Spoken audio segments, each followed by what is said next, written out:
would like to go first? It's rude not to introduce yourselves upon first meeting. I am Katam. Young lady.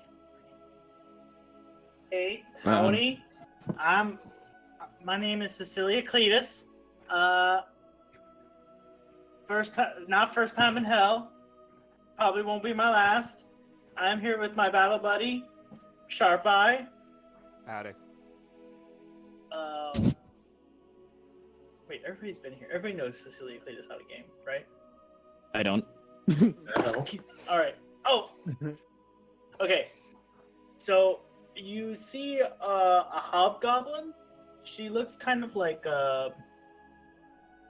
covered in dirt, but doesn't seem dirty. But looks, I don't know, kind of roughed. She has no armor, just has some sort of like overalls and some very basic like clothes. And so she says, I'm just here. I'm one of your magic casters. I got some ancient magics. My papa told me all about the family ancient magics. And sometimes people don't even explode when I do them. Ain't that neat? Sometimes. Introduce Harold. Oh, I'm sorry. I'm so impolite and forgetful. She has a watermelon on her side. She's holding. She goes, "This is Harold. Harold is a deep family friend. I've known him all my life, and Harold has known my pappy, my grandpappy, my great grandpappy, and probably even further than that. But I just can't count that high. And he is just wonderful. Look at him go." The melon does nothing. Were the events of the one-shot canon? Yes. Yes, they are. Okay. Well, then Akwensu would speak up. Says, "It is a pleasure to meet everyone. My name is Akwensu, and I can vouch for Cecilia and her watermelon. I've seen both of them, and they're quite impressive. I'm looking forward to working with all of you." And what you see is a 6'4" male with Afrocentric features, wearing garb that would seem as though he's a put-together wizard. Maybe even a little bit too well put together. If you took a second look at him, even though he passes for human, you could tell that he is of Aasimar blood. Yes, and this is particularly obvious in this setting, in such an austere and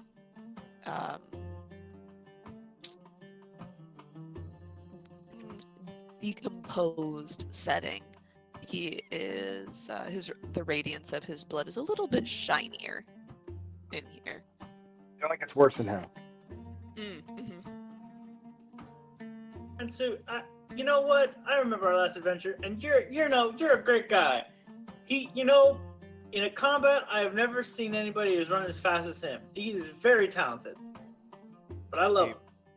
You're not wrong. I am quite fast where I'm from. No. He's talented. He can stealth. He's really good.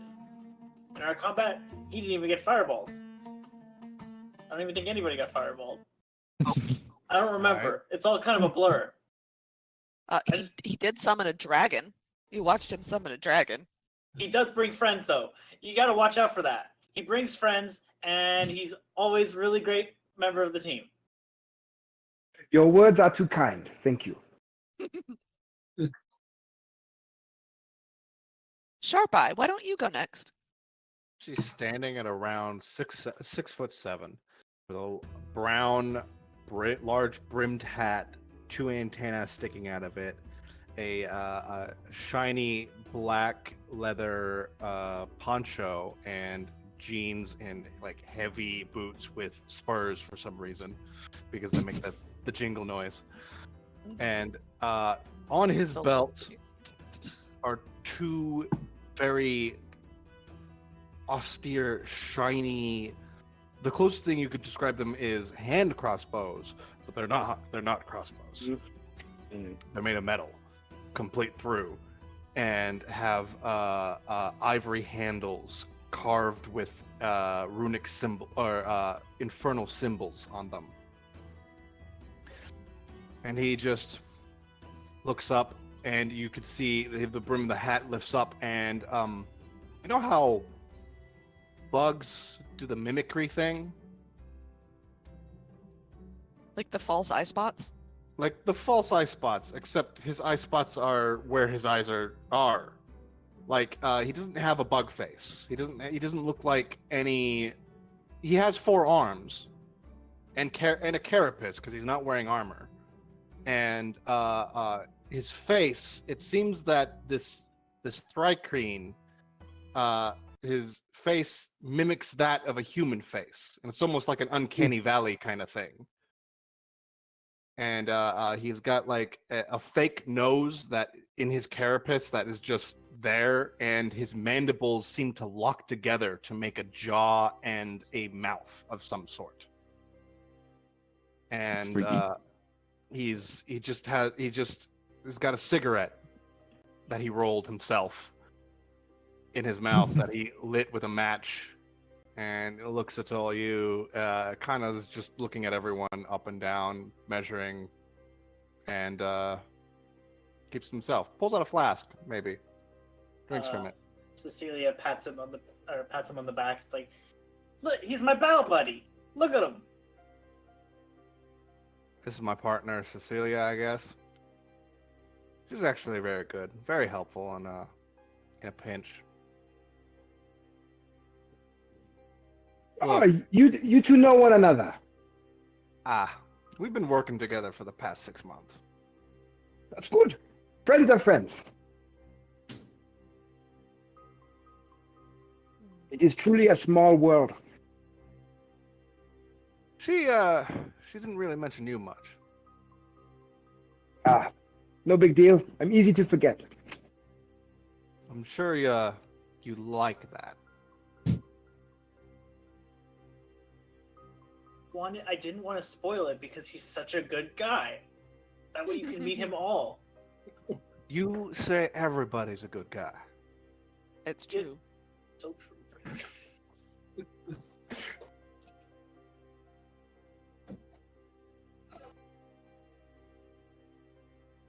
Alright, is the dog gonna introduce itself? I'm really looking at this dog.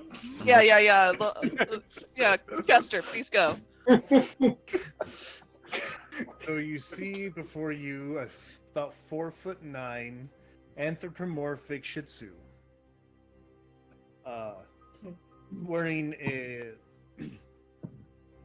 half plate armor or a breastplate, and embossed on the front of the breastplate, you see what looks like the skyline of Baldur's Gate with a package right above it.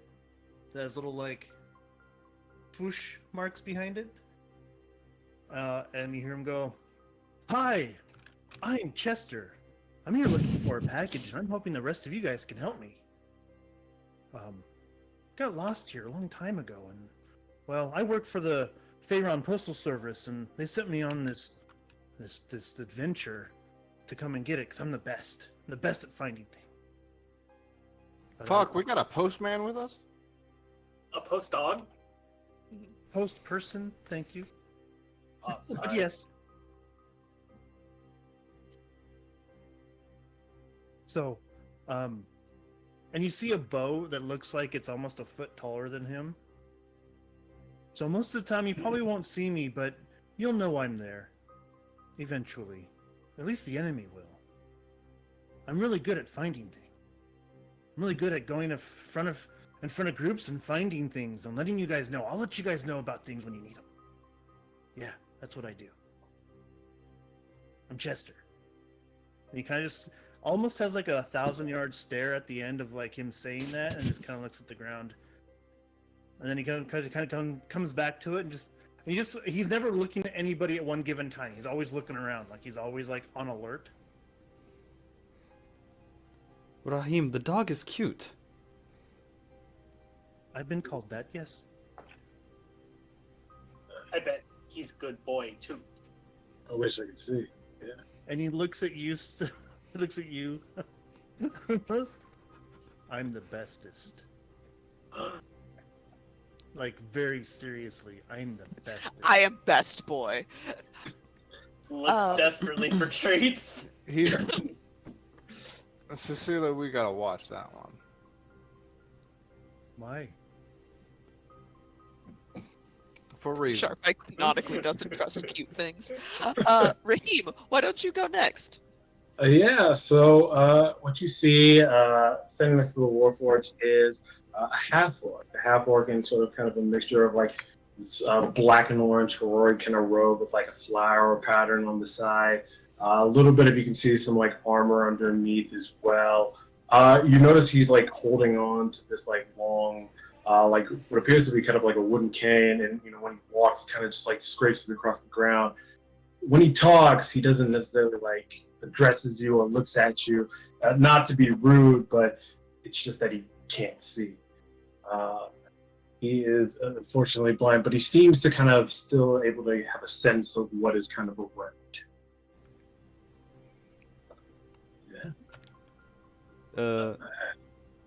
Any friend? Zach has questions. What's your... I've been wanting to do the blind warrior for forever. Mm-hmm. How are you doing this? Blind fighter, and my passive is pretty high. Oh, okay. Mm. Okay. Also, we And I discussed asked it, and- Yeah. He asked me, and he was like, "You can make me have disadvantage on all things that involve my eyeballs. Yep. All checks that involve eyeballs." Dope. I love it. I love it. That is dope, actually. Very dope. Sharp Eye's wary, but Zach is loving it. Sees Just without kinda- seeing. What was your character's name again? Raheem. Raheem. Okay. I gotta lean over to my Warforged. Now, is it an actual dog? Like, you. I I believe hate it's to ask you a. again, but could you describe? I believe it is a classification of anthropomorph. Hmm. Do we have consent to pet you? Looks at Chester. Only when I say you can. And he Yes. like gives you a slow look, like fuck you. Gotta give him cheese. It's just that Master Rahim cannot see you, and so in order for him to familiarize himself, he must touch you. Oh well, that's But if he's blind, then that's fine. I can go over to him and he can touch my face. Let's just say that I grew up on the streets of Baldur's Gate, so let's just say I've been roughed up a lot, and I really don't like it. Wait, he's blind? Yes, he is blind. Wait, That is rude. hold on. What, sir? Robot, sir. I do identify as sir. What's your name? My name is Asclepius Danvataris. But, Huh. but you can call me Slip. That's what's up? a good name. Yeah. I'm sorry. Read that again. Slow for me. Maybe post your names Slap. in the chat somewhere. That's I'm- like, I hear Asclepius Mark V is my given name, but I find to integrate better with you folk, having a more relatable name matters, and so I created a last name. But it turns out your minds are even simpler than that, so you can call me Sklep. Sklep. I heard slep. I also heard Yeah. slep. It took a while for us to agree on that. I like to sleep too. Yes. Why do you refer to Rahim as master? Well, I'm dedicated in service to Master Rahim. He is a holy paladin. And what does that make you? Well, I am his loyal accompaniment. Seeing eye robot? I see for him, I fight for him. I do as he asks. I also advise him when he is of ill judgment. Yeah. Isn't that right, Master? Okay, well, like we talked about this, you don't need to like keep calling me master. Like the Ryan is just fine. So yeah, I don't want to make people think like like like I don't know. It's just you help, yeah. Master Rahim is like, humble. It's a very, very, very mutual like situation. Not like forcing. Right? Look, I'm not like his master, but He whips me. What? do you ask? Do you ask for that? That is Or a joke. I thought consensual? you humans have humor. See, Well, we that talked is about this like- stuff. We talked. Ekwensu is like laughing. you got to be like careful. Rolling insight on that humor. Yeah, when you look at Sklep, he is modeled to emulate a humanoid, and he has a metal mask on as a face that loosely resembles where the eyes would go and the nose. Just not like nothing well defined, but just impressions and moldings to emulate a face. And he has robes on over his metal body that cover what are obvious sets, an obvious set of plate armor. And it's regalia of Bahamut.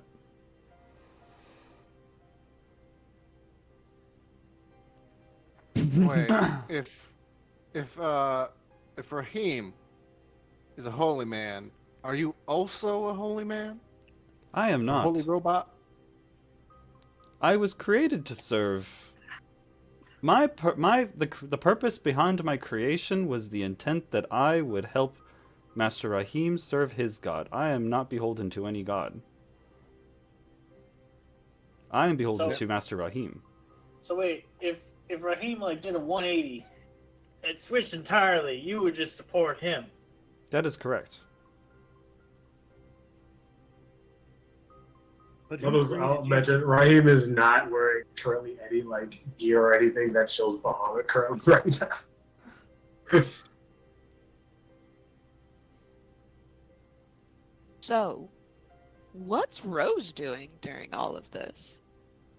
She seems minorly annoyed about everyone talking, and she has her one eye shut. She gives off her name. My name is Rose. Let's just finish off the formalities and continue what we're doing here. So you see what you assume is a 5'6" human with a black bow tying her hair at the back. She's wearing a white revealing dress with slits at the side, with white high knee socks and black shoes. And she has a prosthetic arm of her left, like her left arm is prosthetic. And she has what you think is an eye patch on her right eye that it's faintly glowing, but it's a flower protruding from it.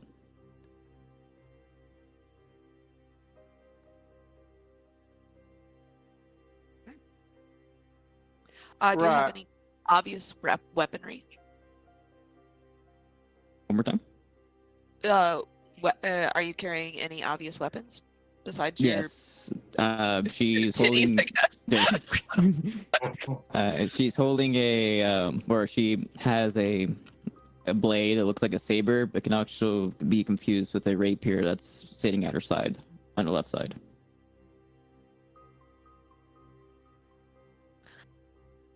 As all of this is going on, Zythan is tapping long fingers against his cheekbone.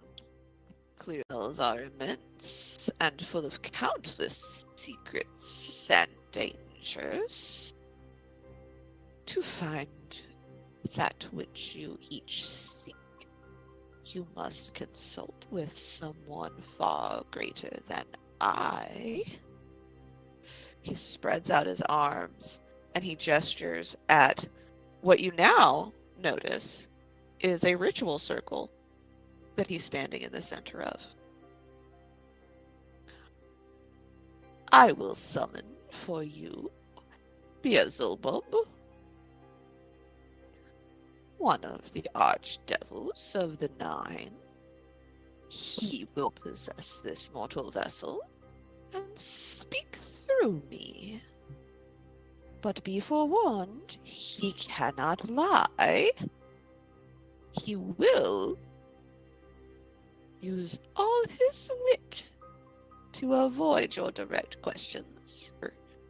As he utters this incantation, the liquid in those pools around you rises. Thick ribbons of blood red swirl around Kotam, not touching him, but obscuring him from his sight as the chants reaches a crescendo. And as he's standing there, his posture changes, and he almost seems to grow in the flickering light. The rancid stench of sinners surrounds me. Speak to me each of your sins, and swiftly, so that I can reveal to you your truths. Immediately going to push forward a Rose, but I guess Hi. Chester. What? He leans down. He leans down to your height. Dogs do not possess the capacity for sin. Probably not, but I'm here to find something. Hmm. A package, Tell actually. I know who it might have been delivered, was supposed to be delivered to. to whom was it meant to be delivered? They? Oh. That's the name I was given. I need to find them. Say is a place. Oh, That God. which you seek is in Avernus. So, I've heard around there of an item or artifact that would take me back home. Where would that be? Murder? That is not all that hides beneath that pretty white skin. But it is enough. That which you seek is in Malboge, the 6th layer of hell. I betrayed my posse when I gave them up to have a decreased sentence. I gave names, locations, and numbers. Say it's so. I was hanged anyway. Oh, the sin of foolishness and betrayal. How delicious.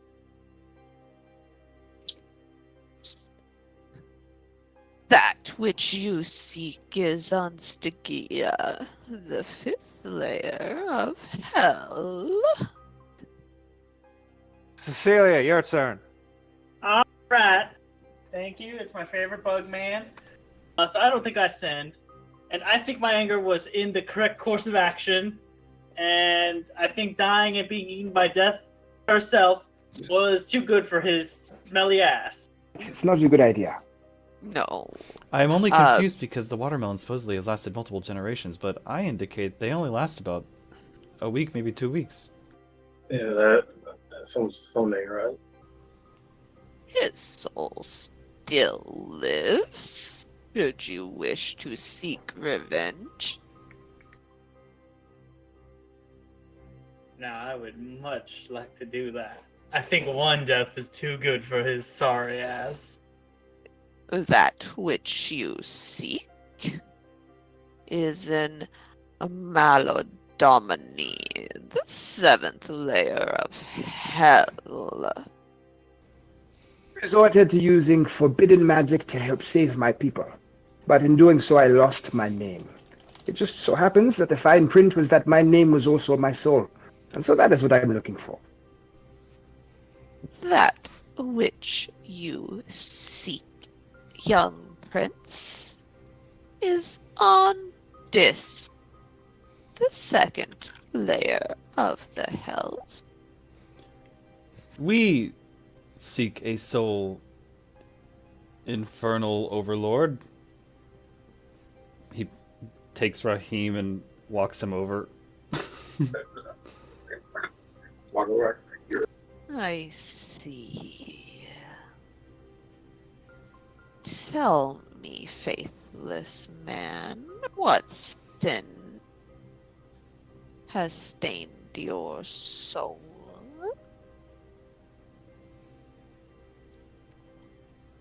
Broken promise.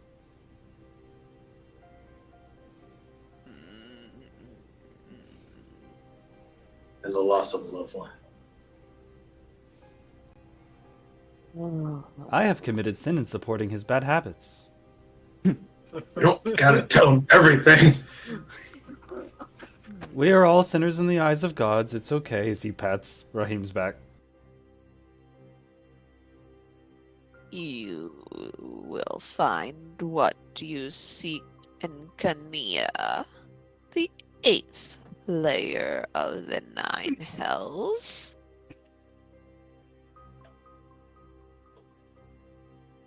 They seek the same thing, for the Metal One has not yet learned that he is possessed of that which makes life. And what a bitter lesson that will be for him.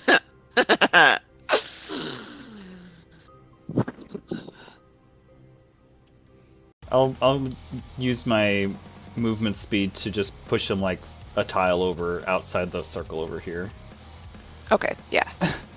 I have the sensor and I'm like, Master, you need to get to safety. Poof! I kick him. Okay. You should be able to control his I have now. control over you now. I boot your ass out of the insects. Then that makes her the phylactery. She pulls open the breast of her dress, and in the center of her chest you see a long, jagged, red wound that extends from her clavicle down to her belly button. It's not healed, it's still weeping blood and lymph fluids at the edges, and it's been stitched with what looks like natural vines and fibers. You heard Oh. me. I start pulling out my dagger to start to cut. Oh wow. You find a metal and glass cylinder about the size of a salt shaker, and within the smoked glass you see the swirl and flit of something moving inside it. And you can see veins grown up and into it. You have one of Vlacus' phylacteries in your inventory.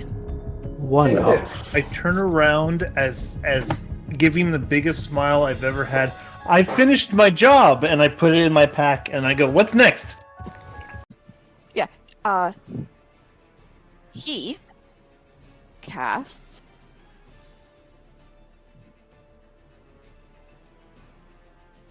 What is that?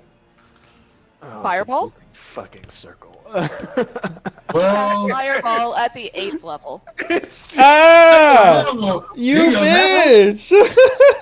8th level! Just killed his boss! 8th level! We're kidding. gonna die! You're kidding. This is great. Good luck, everybody. Well, the first one was a 13. Oh, that's good. And the second bite was a 17. So, you're dead. Congratulations. Congratulations. Does Rose have a soul? No. Yes, she does. Oh. She does have her soul. Boy.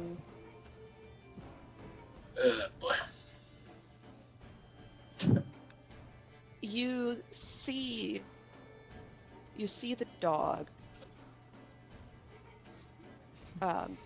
bite Rose, and it just grabs onto her leg where it's hanging limply in your arms, Reed.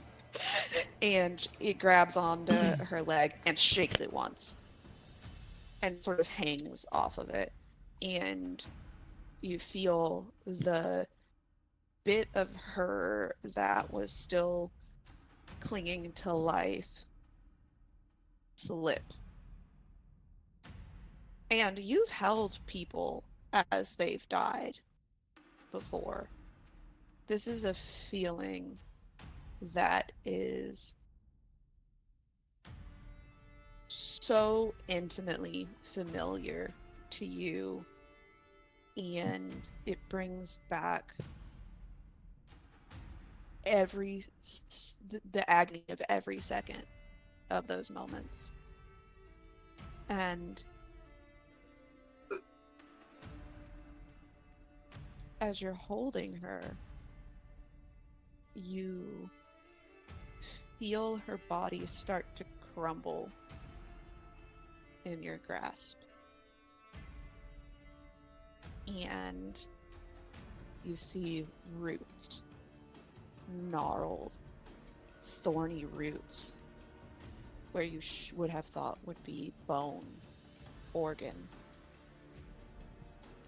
something humanoid in there. And it's just gnarled, twisting vines of roots and thorns strung through her body like veins. And the last thing that falls away is her face. And it cracks almost like a porcelain doll. This beautiful, pale expanse of her face shatters around the rose. Rose, what are Rose's last thoughts?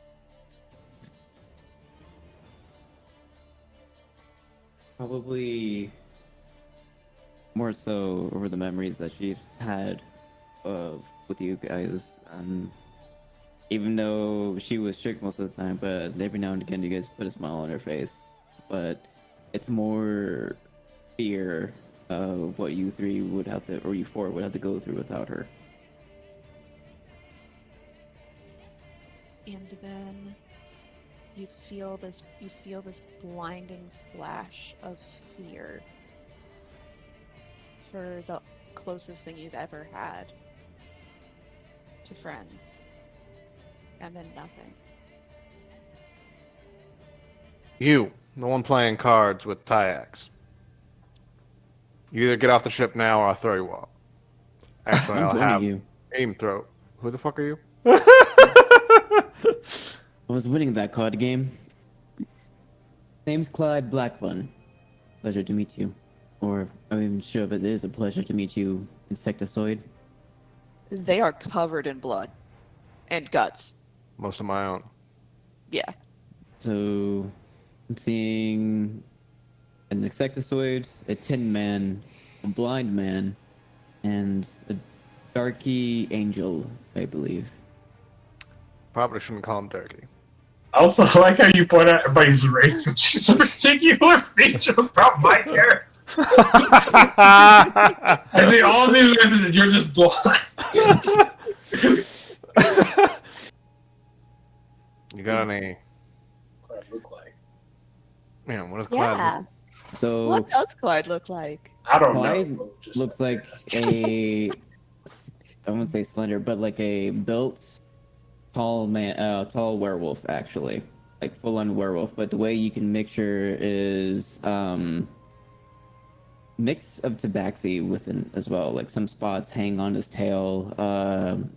His claws look like to be cat claws, but like completely mutated to be a mixture of the werewolf claws as well. His boots doesn't necessarily seem leathery, but more metallic in a way, like it's covering something. He's also wearing an eye patch that strangely covers half of his face. damn it, shoot him. Shoot him. Yeah, I've seen this parlor trick before already. Shoot him. All right. So- Level trigger. You Oh. you you have a gut feeling to not shoot me, So, shoot someone else. And shoot someone else. he does the thing where he has to put the hammer back down without really pulling the trigger, and goes, "All right, you just did something with my head without really doing something. What the fuck?" May I be so bold and collect one of the items, since I was the one to make him hesitate to one of my riddles? That is bold. It's quite bold. I'm new here. Who the fuck are you? Shut up. Well, yes, I do believe that you've come to the crux of the matter. I mean, he still makes me plenty of money, and it is a little bit amusing to watch him be humiliated time and time again. You know, hubris and all of that. But I'll tell you what. Dear Quincy, you've come here in pursuit of your soul, have you not? Correct. And You- Quincy you- sort of clapped along with the audience as they had clapped. Well, one must imagine Sisyphus happy. That is an apt comparison, yes. Especially considering we are literally in hell. Yes, though I really think they could have come up with a more clever punishment for that one. Cecilia? Oh, just for Sissy, who?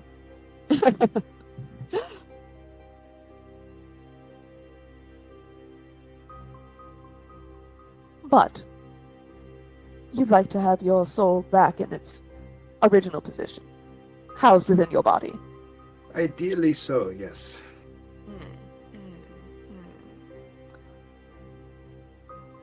I'll tell you what. Take his place. Beat my challengers in 3 tests. And you can have your soul back. I'll even scrub him up nicely. Spick and span. And you hear a very slow clap coming from Zariah. She stood. Her diaphanous dress floating around her. Very well done. You know, it would have been very fun to fight you myself. But a deal is a deal, and a steal is a steal. And, well, I am a devil of my word. And when she snaps her fingers, you find yourselves all back in the stands, in the box around her. And she presents phylactery to a Quinsu. Is this what I think it is? Well, if what you think it is your dingy little soul all cleaned up for you. How then kind of you. yes. And what of the Oh. contract? You know, they were a very long scroll with all of the fine print. Is our connection severed? Well, darling, once you've had a taste of someone's soul, I don't know if your connection is ever really severed. But you have, technically, fulfilled the terms of your contract, as have I. I had your soul. We bargained for you to get it back. And I'm not particularly keen on feeling Dispater's, the way that Dispater deals with people who break contracts. So, she swirls her other hand, and the scroll with the contract on it, she holds them both out to you. Soraya, I don't think I'll ever forget you. And he will take both.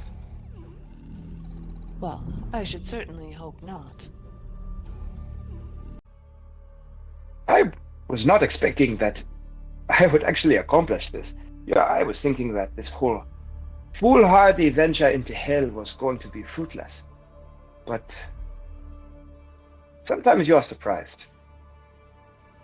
Well, it was nice knowing all of you, but I don't like being in hell anymore. And he raises a finger and snaps it and disappears, seemingly having cast banishment on himself to disappear from the hells. And a moment passes, and you hear a shuffle behind you. He's not very stealthy, actually. He's a wizard. He had just used minor transportation to like transport himself 30 feet away. It's just like, gotcha, I'm still here. Boy, you should have seen the look on your faces. You thought I was going to leave you high and dry? We still have to handle Asmodeus and get all of your stuff back as well. I have appreciated all of your help in this matter. And so no matter the things you have done in your past, you are a friend to me. I can use banishment though. I'm gonna turn to Raheem and go, Master, once you've gotten what you need from him, you're gonna have to one-up him. You know that, right? What do you mean one-up him? Well, it seems as though the theatrics here, with every success we have, is increasing more and more. And Inquinsu did a whole magic trick and played a prank on us. You're going to have to start planning now your big shebang, because you're probably going to be the last one of them to get what you need. I have to get to the 8th level. There are literally 6 more levels to get to. If everyone's going to do something, Exactly. how am I going to compete? That's why I'm warning you now, Master. I don't know if you're capable of it. You're going to... Oh, do you guys want to meet Greg? Who, Greg? Yes. Oh, yes, Greg. Greg. Greg? What is Greg? How's Greg doing? This is Greg. Oh my god, he's small. He's very small. This is Greg.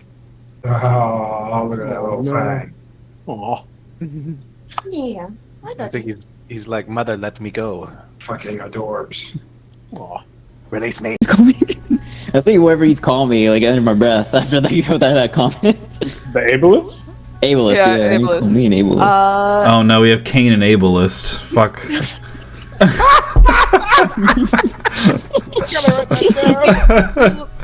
You please take an inspiration.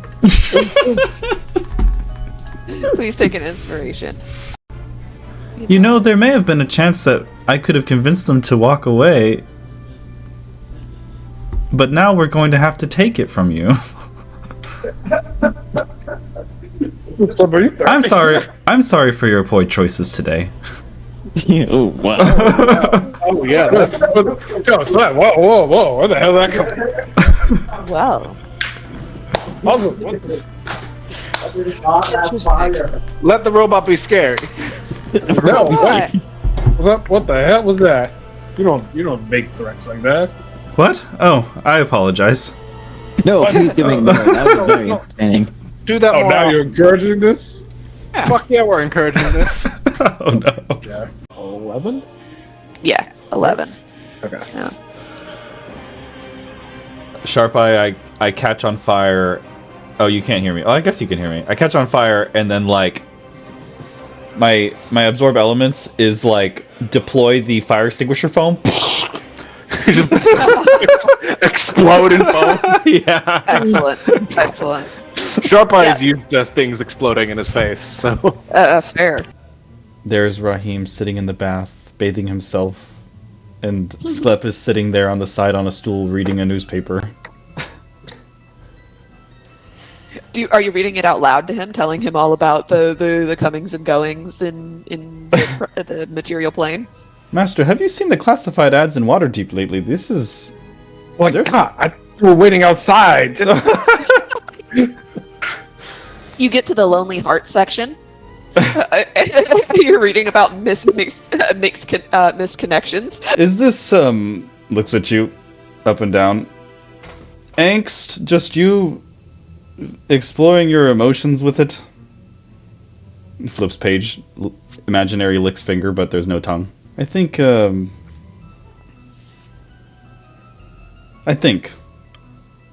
Flips page. You think she'll take you back after all this, Master? This is warm. Look, Slep, as he's putting on his towel and like feeling around to find things. I'm here for a particular reason, you know why. I'm fully prepared to accept that this, for me personally, might be a one-way trip. If that's the case, then why do you fear telling the others the truth?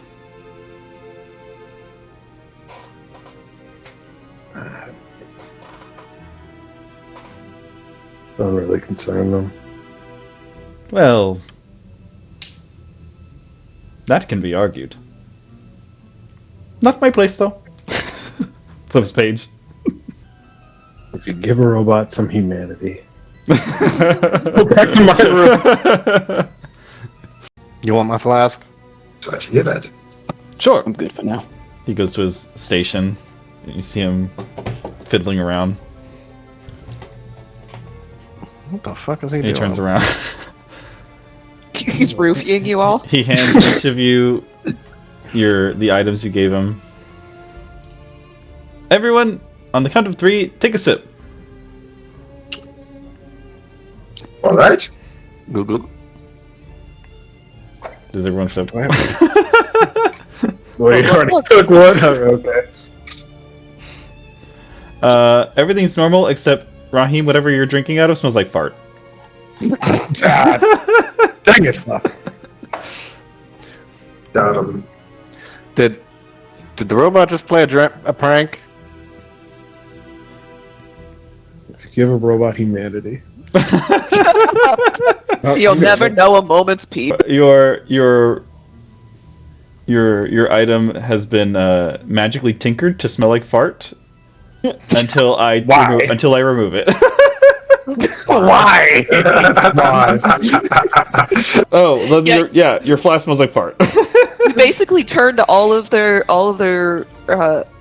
drink receptacles into one of those, like, what are they called, air ups, where you put like a flavor pod so you smell it while you drink water.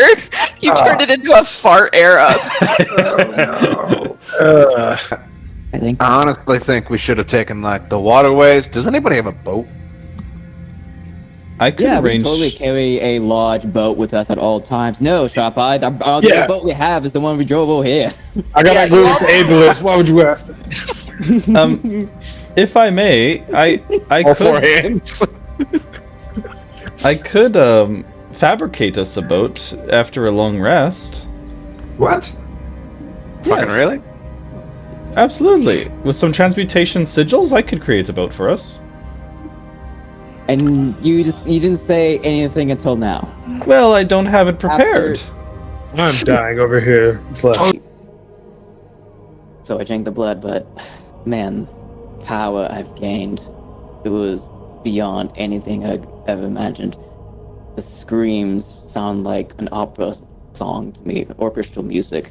The tanginess of blood was like a fine wine to me. And the way my claws would cut through flesh and blood, just like a hot knife cutting through butter. I enjoyed all of it until Roll me a wisdom saving throw as you are reminiscing about this, please.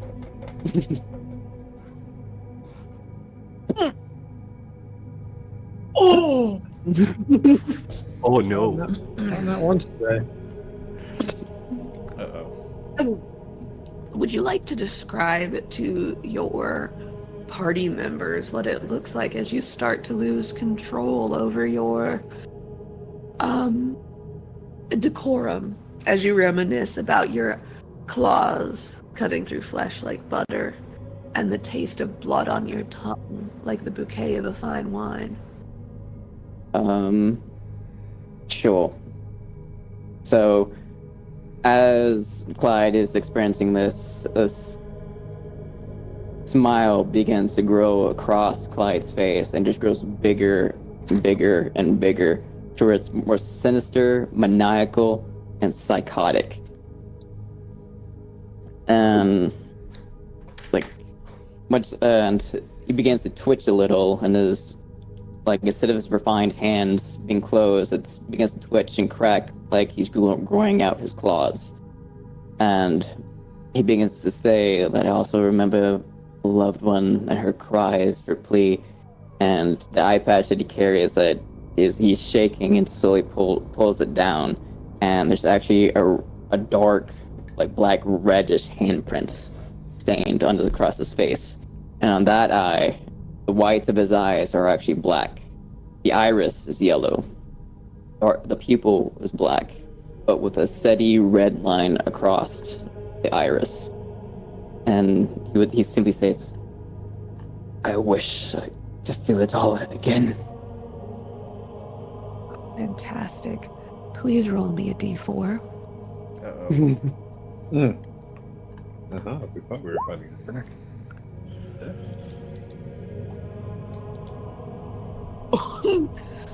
You feel compelled to attack a Quinsu.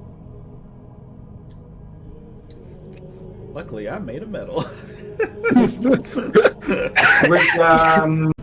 He just punches Clyde about me. Yeah, I was talking about Raheem. Oh yeah, I just hear him. Yeah, he just attacks and it's just like a karate chopper. Yeah, just karate chop him straight in the throat.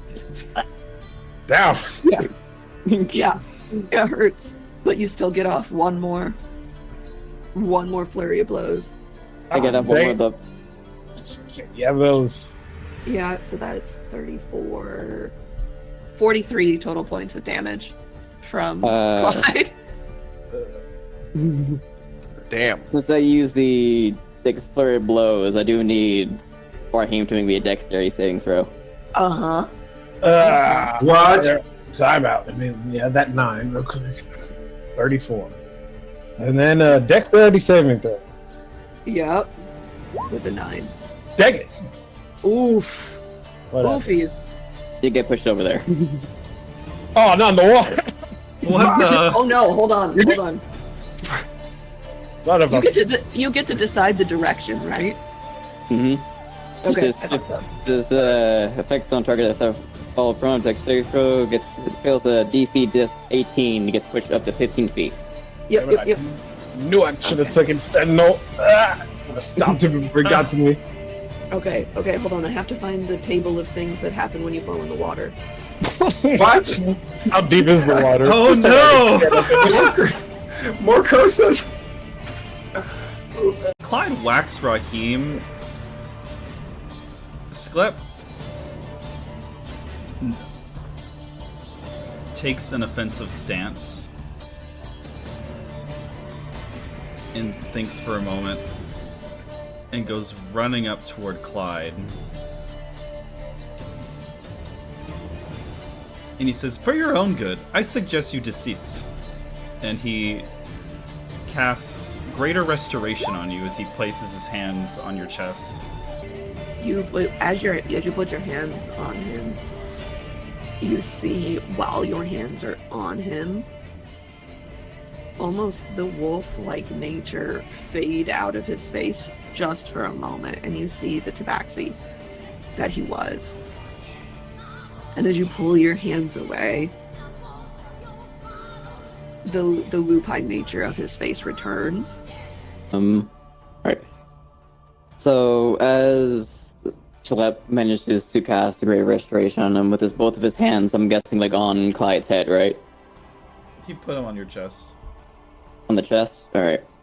So as you do that, you alone see a silhouette of the young, slender man that Clyde has mentioned, Sebastian, as he puts his hands, but it's a transparent version of him, as he puts his hands on yours, keeping them there on Clyde's chest, and he just smiles and chuckles a little and simply states, this is a test of his own.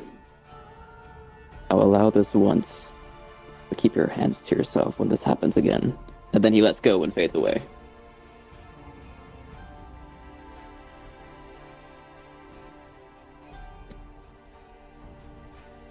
and Riley's like gripping his head, and he shakes his head like several times before like he's panting and breathing heavily like a dog, like he just witnessed something traumatizing. And Asclepius, you're the only person who sees this other figure. Scupple will remember that. Remember that. You're like concentrating on this arcane eye, and you're like, okay. No ambushes, no ambushes, no ambushes, no ambushes. And then you sink knee deep into water. And you look down, and you have just stepped directly into a draining pool. Oh. No. We did this by divine intervention rules. Oh boy. And guess what? Oh, great. He rolled well. Oh. Yep. So you've stepped. Schlepp has stepped directly into a dreaming pool. And it's small. It's not as broad as the one that you had seen originally. The one that you'd seen originally was almost like lake-sized. This almost is like a puddle or a ditch. I mean, a runoff from someplace. I need my table. Cool. So, when you step into this, do you want to resist the pull of the dreaming pool? No, when he steps into it and looks down in surprise, it's more like a, oh, and then he kind of just stands a moment. Okay. In that case, roll me a d12, please.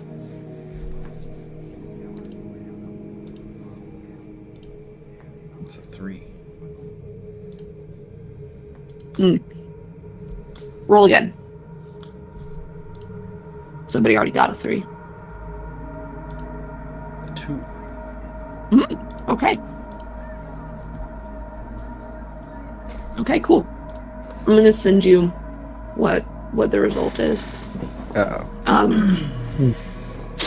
But you you double check.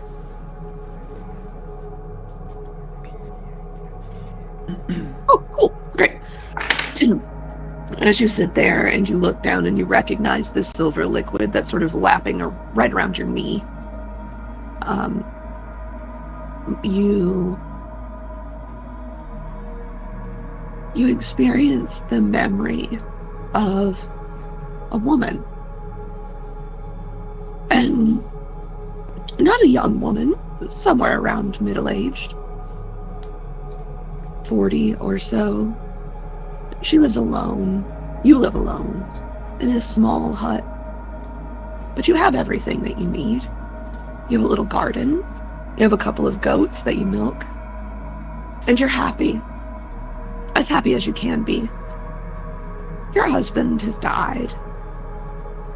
And that's sad. You mourn him. But it's been years.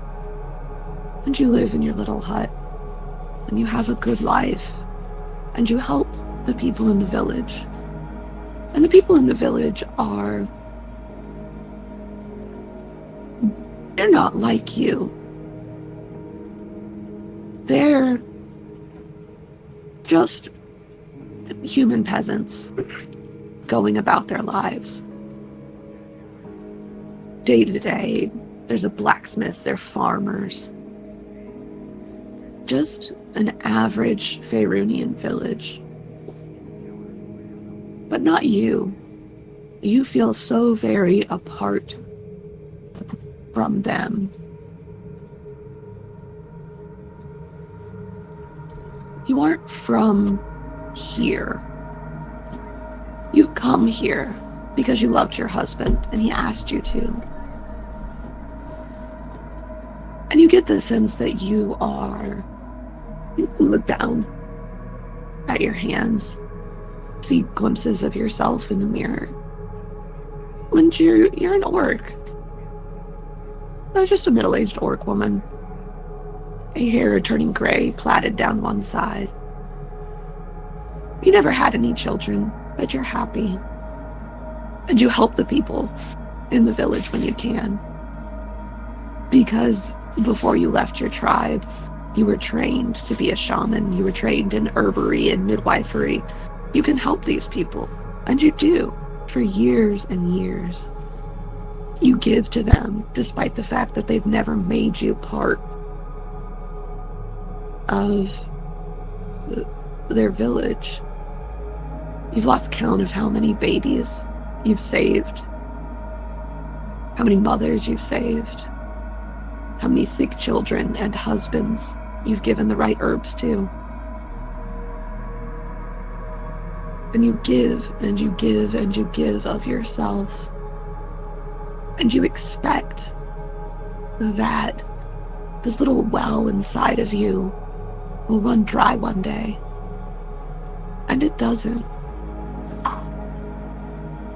You keep giving until one day you're called to the headman's home, the mayor of the town, because his wife is in labor. And he doesn't think she's going to make it. And as you go into the room, he says, "Save my son." And when you go in the room, you save his wife instead.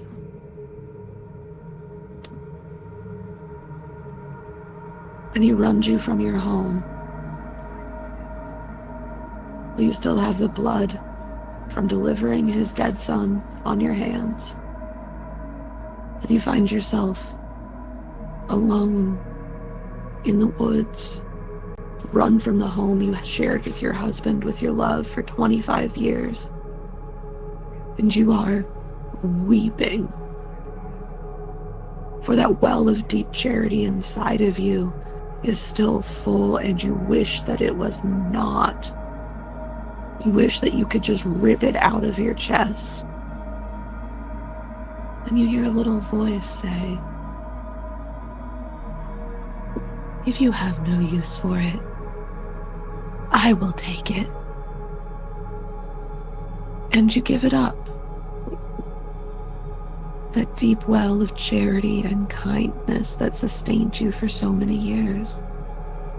And your dream ends. Sklep is the last to go into the mansion. Okay.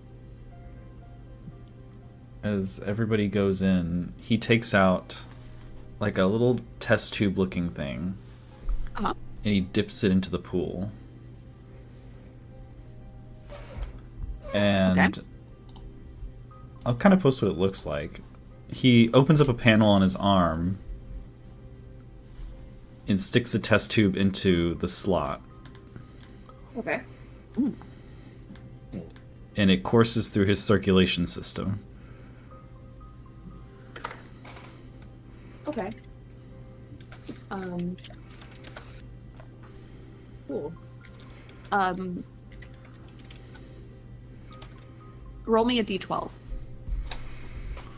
And It's a 12. great. And then also, Sharpeye, make me a charisma saving throw. Charisma saving throw. Yep. Oh no. Does Sharpeye wake like as we enter? Yeah, as soon as you cross the threshold. Oh, okay. Sharpeye like he wakes up with Clyde holding him bridal style.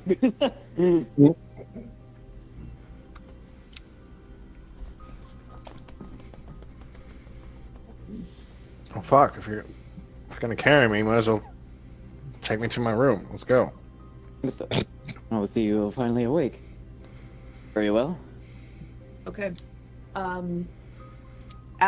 So Schlepp, as this dreaming pool courses through your circulatory system, I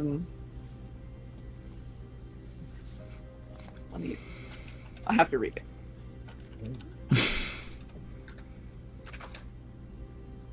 You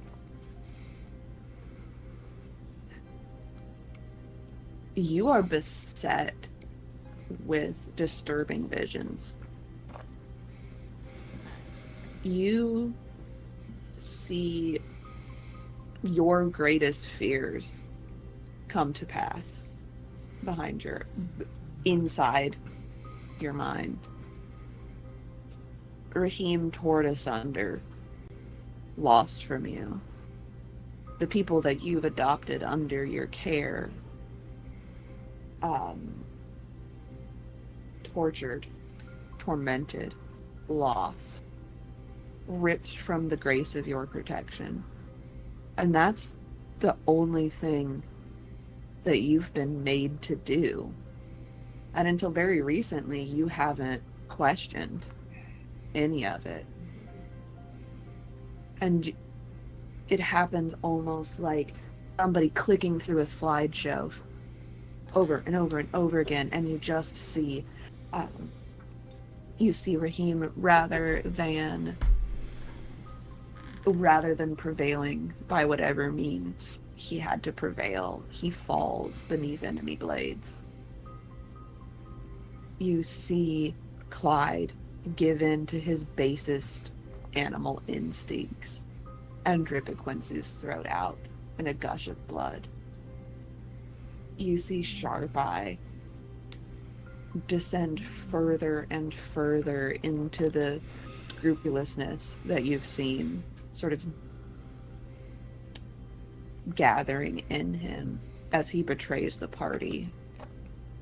And you even feel what it's like to have one of Sharp Eye's bullets shot into the back of your head after you've watched your companions fall one by one. And the last thing you hear is the telekinetic bark of Sharp Eye's laughter before he executes you and walks away.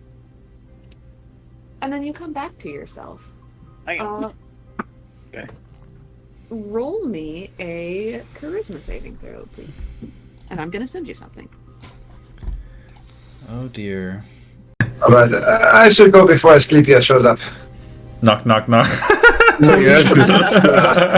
I'm not here. I fucking teleport out. I hide.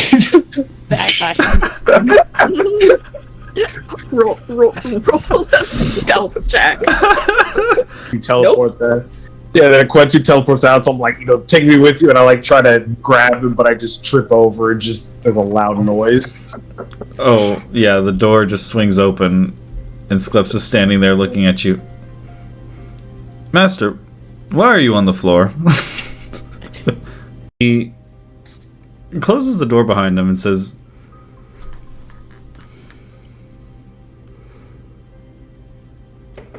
Master, are we evil?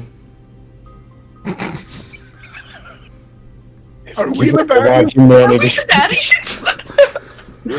If you give a robot humanity, he's gonna start questioning our alignment.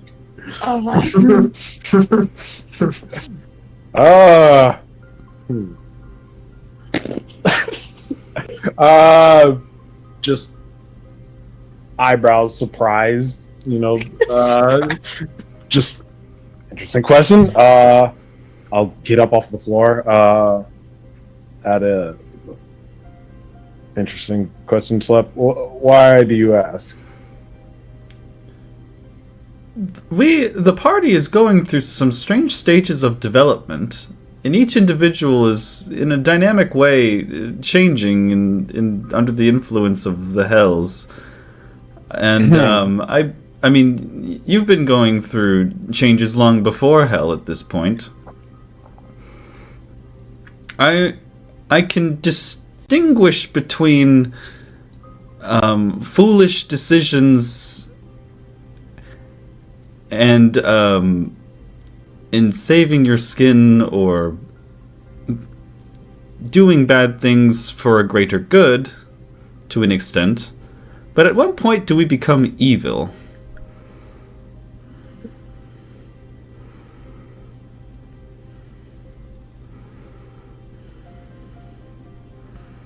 That is the sound where he makes.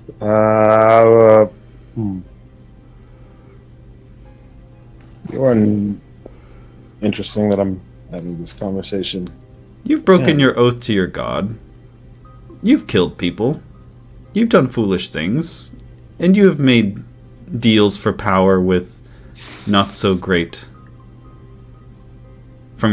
sources, but I don't think that makes you evil. Not yet. Which one of them bugs said that? You're not sure. But it leads me to the question of where you're headed. And I don't believe every person who's evil intentionally walked the path to become evil. It's probably due to folly or circumstance. Oh boy. Well, I don't know. I don't think of myself as evil. I mean, some might disagree, but I acknowledge I'm not as good as I once was.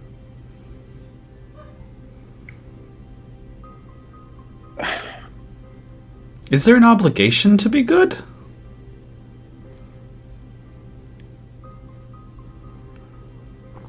I used to believe that.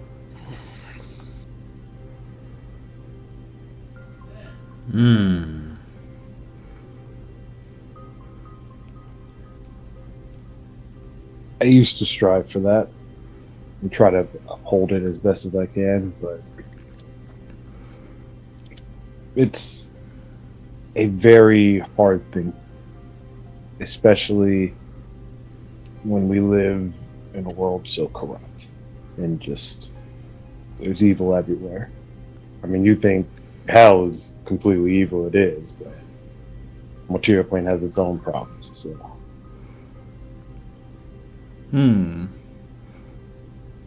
Here, it's just a lot more easier to indulge in it. It's the expectation.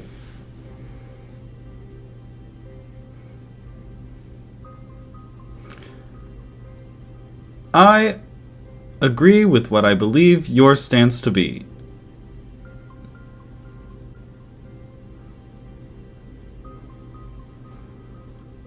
We should use the others to get what we want and get out of here.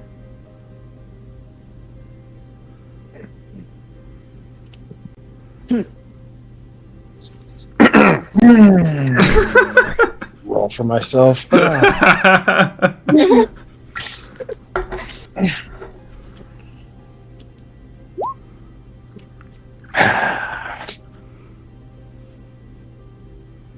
Not necessarily, Slap. Not necessarily. Just be careful from digging into things that we don't fully understand. Sometimes digging into things you don't fully understand gives you more understanding of the world.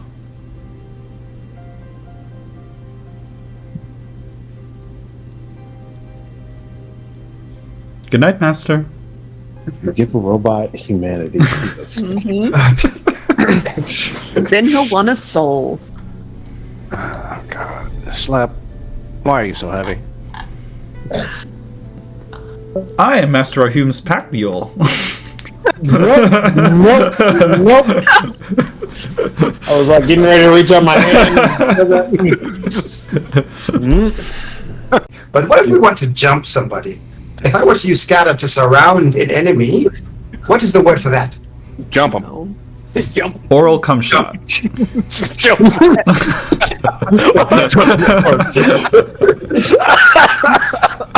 Actually, let's go with Slap side. That's funny. Wait, no. We will need layers of contingency to ensure the safety of the group, because while we appreciate the apology, I am responsible for the safety of the members of this team.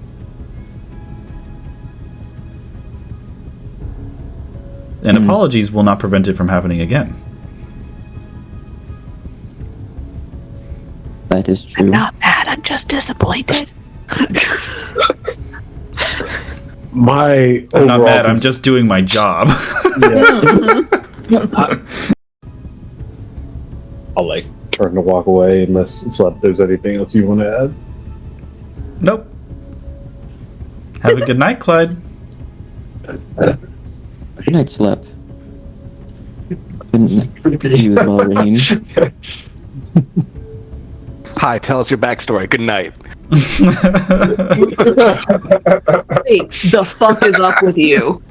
I hope that satisfies your curiosity, Master.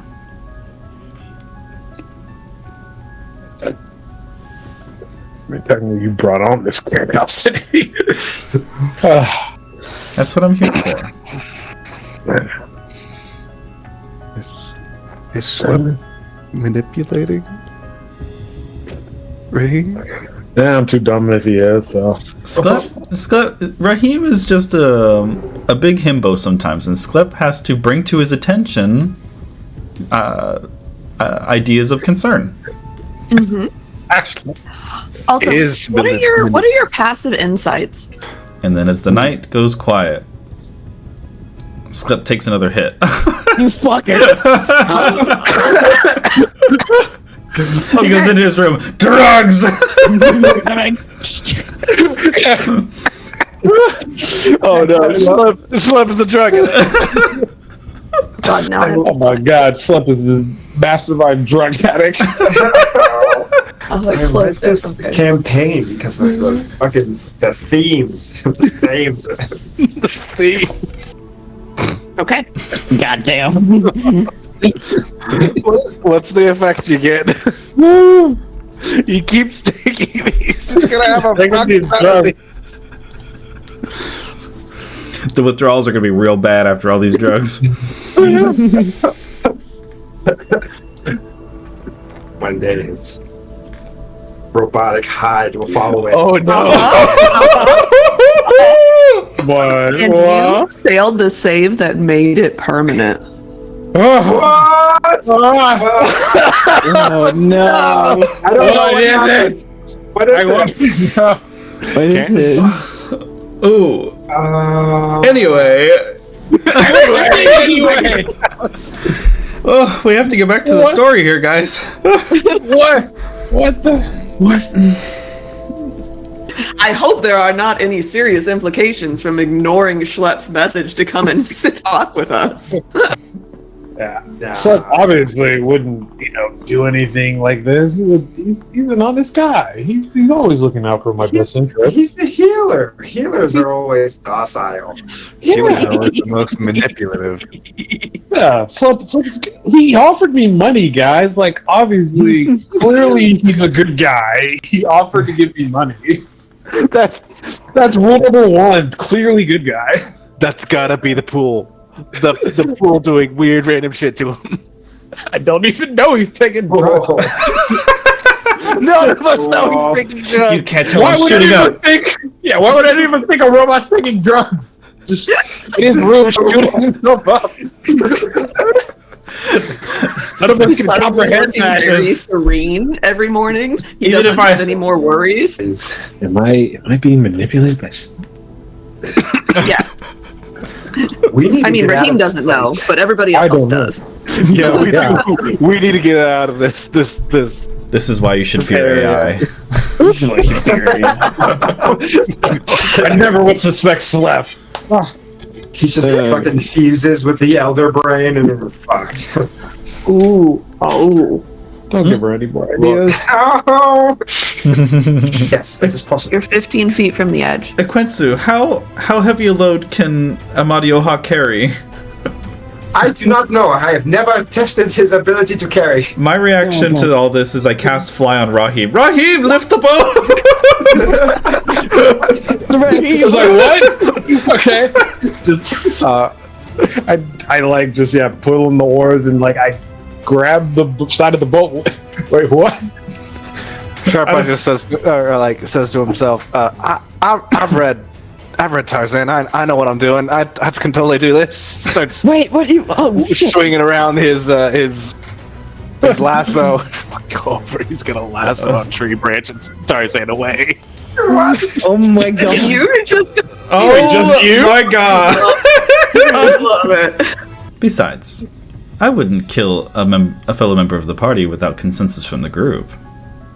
At least not without good reason.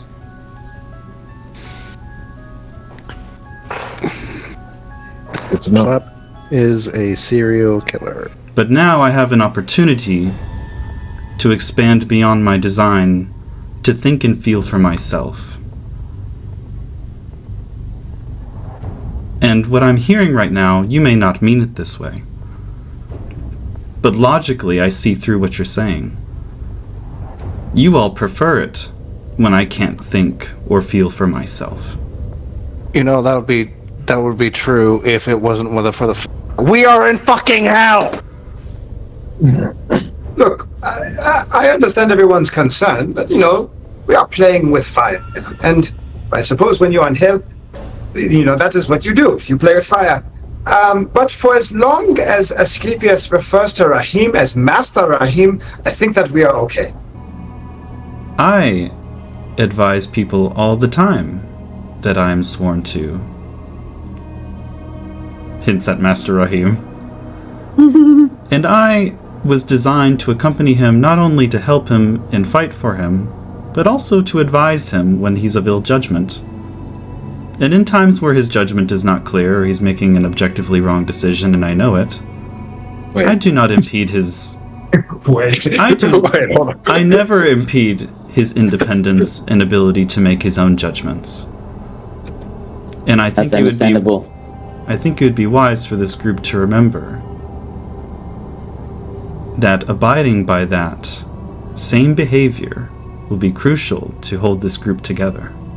I hope, and I will tell Slip this now, I've not really given you an order before, but if anything, please, God, just save her. Your request has been noted. Noted, not accepted. Noted. Well, hold on, yeah, I agree with Clyde on this one. Run that back. You mean, yes, please. Do not, just, if you could do me one solid thing, just priority her, okay? Please. She is priority. Understood. Over me. Just need you to say that last part. Even over you. Insight on that one. Yeah. Let me touch that again. That one. Insight. Yeah. What the? Get her out. Hold on, can't. What do you mean she wasn't supposed to be here in the first place? That is irrelevant to you at this moment. We're focusing on this part right now. No. If there's one thing I know about hell, only the people that need to go to hell go to hell. The Quintus here. Hi. I mean, he made a deal with the devil. That's his fault. What would you like to do? Sklep casts Fly on himself. Okay. And will fly toward the river. Okay.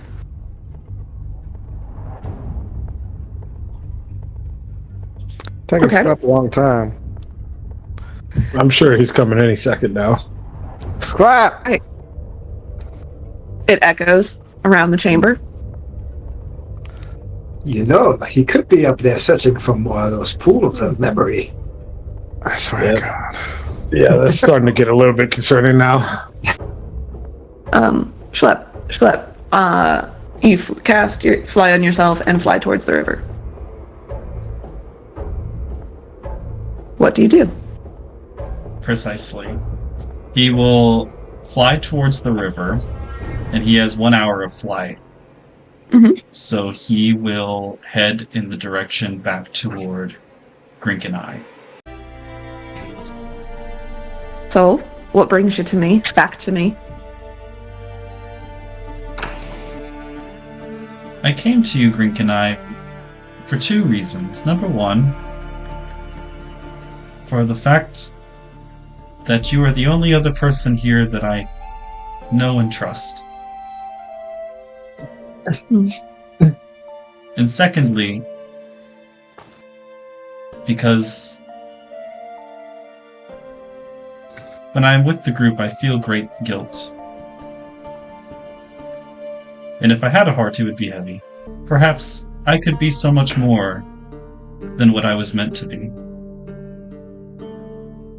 To my benefit and to others. But as it turns out, my traveling party, they fear my becoming. By my intuition, I think I know what I want.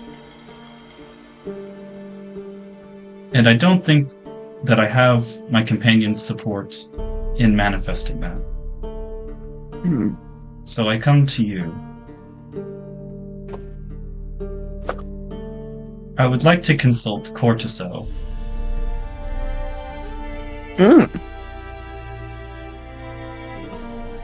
Alright, I can arrange that, aye.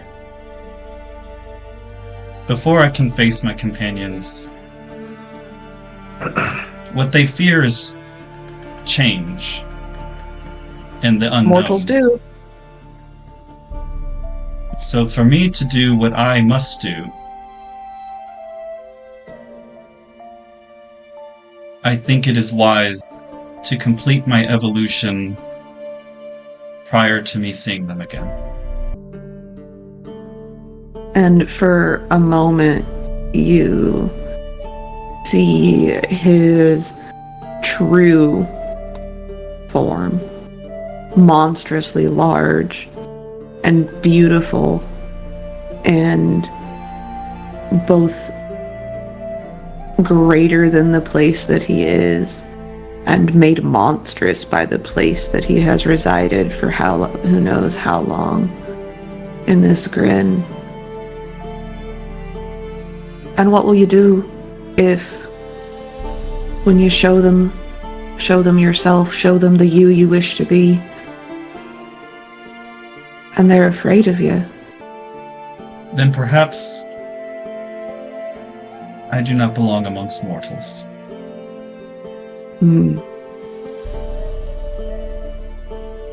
Then yes, I will help you. He holds out a hand, and the hand that he holds out to you is gnome-sized. Until you put your hand in his, and then it feels massive.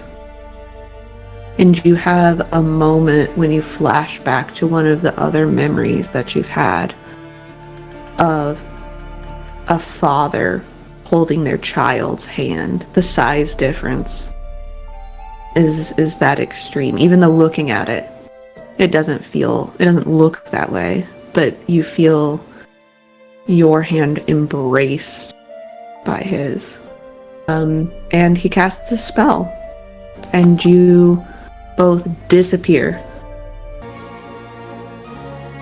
Ah, hello, Master. I was wondering when you would check in. I forgot that I had the settings still. I forget that regularly. Anyways, where are you at? You hear the response. I like that this doesn't take spell slots, so we don't have to count them. Yeah, no. You hear Sclep respond, I apologize for the unexpected departure, Master. I had to take the opportunity to leave for my well-being and safety when the opportunity presented itself, because people in the party can cast counterspell. Look, you know, as someone who's been there for me, when no one else was, I got your back.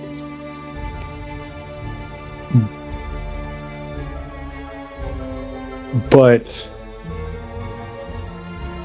I don't know. It's just I'm fine with you wanting to gain humanity, and maybe I should have done more to pay attention that you need to want to do that. I just wish you were a little bit more forthcoming instead of shooting yourself up with some memory water. I can understand if that is what you would have desired.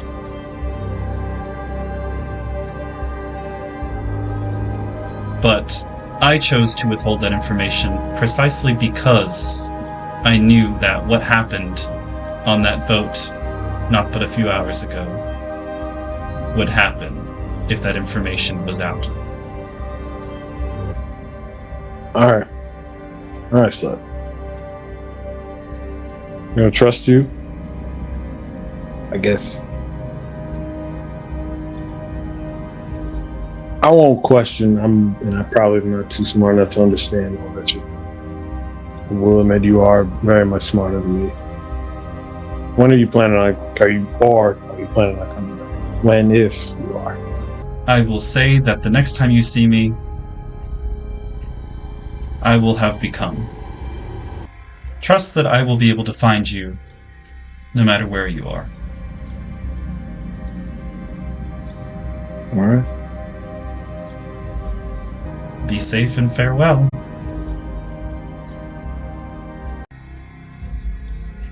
You, the Grinkin Eye, easily teleports you back to Dis. Going backwards is easy, especially for an Empyrean. He takes you to this library of experiences. And Corteso, in all of his slimy glory, greets you warmly as a elder brain can. Oh. A strange means of conveyance that's brought you back. I'm not surprised to see you here once more. I asked Grinking Eye to return me to you because I have identified the flaws of my design and would like to augment myself to overcome those flaws and realize my true potential and manifest, present, and express who I really am outwardly. And I would like to counsel you on a design scheme and assistance in constructing it. And I find myself intrigued, especially that you've made such powerful enemies and such powerful friends, and that you want this badly enough that you would come back here after the uproar in which you left. I will help you. It will hurt to be unmade and remade again. I do not fear pain. You know, these changes, these modifications, augmentations, they will reach deeper than you think. I understand and do not understand at the same time, and that is okay. I will help. I will help for the fun, for the novelty, for the audacity of it.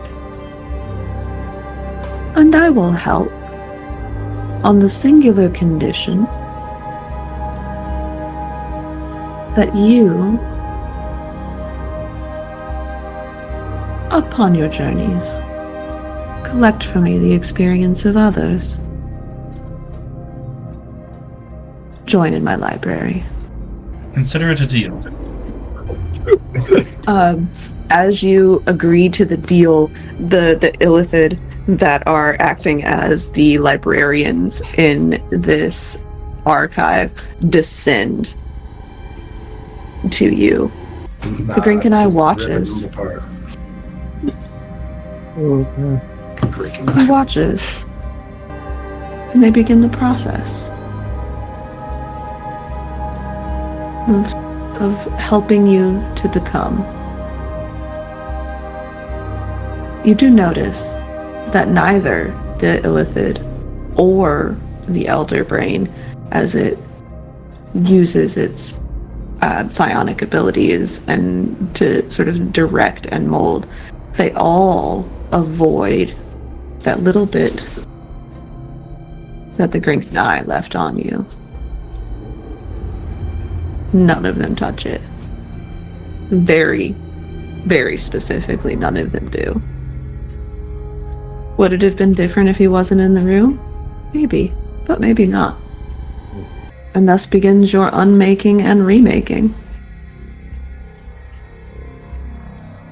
I think in the most unsettling way, perhaps.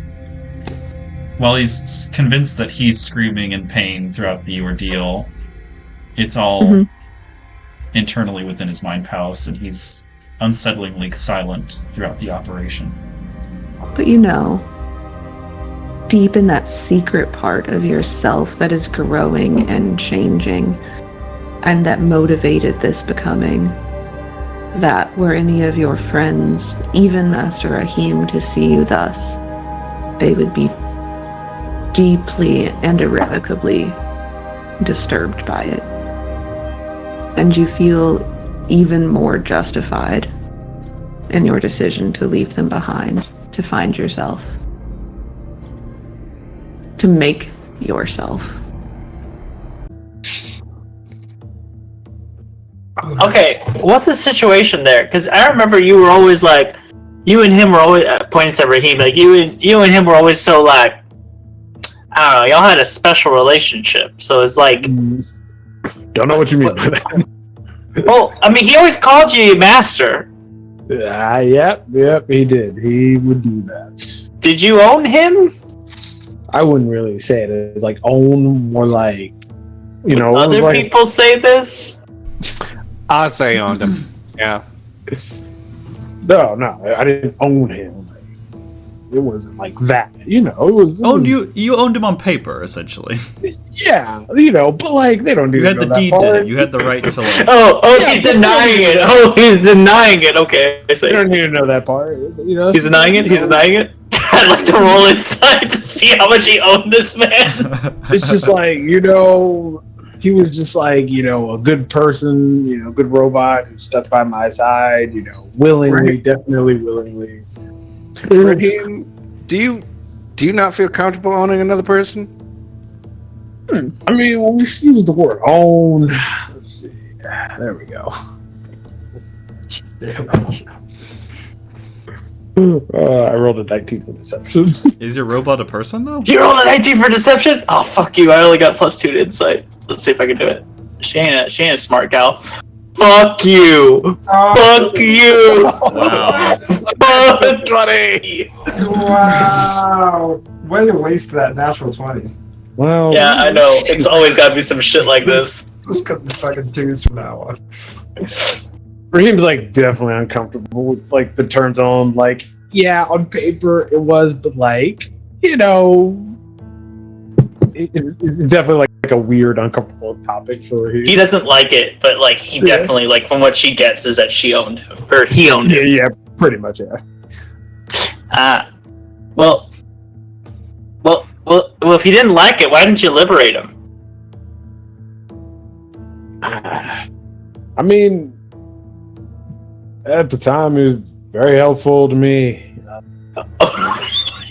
See, now when I say it like that, it sounds bad. I wanted to liberate my slaves. They were just too helpful. Oh, I see the George Washington approach. Yeah, wow. Look, at the time, it just didn't really think about it, and, you know, should have picked up on some stuff a little bit sooner, I admit. Look, there was a lot going on. So this guy didn't have a lot of power because he was literally owned, and he was trying to get, like, more memories, and y'all put a gun at him, and so he ran away. It sounds like he's protecting himself from y'all.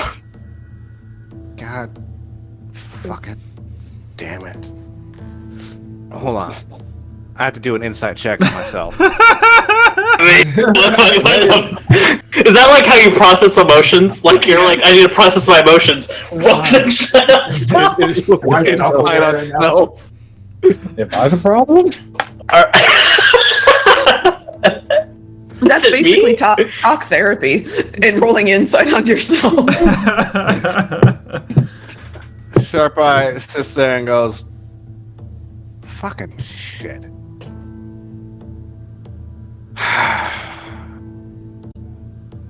I'm going to have to apologize to that fucking robot when he gets back, aren't I? And then you can ask him about the new parts for your gun. I had no issue following you here.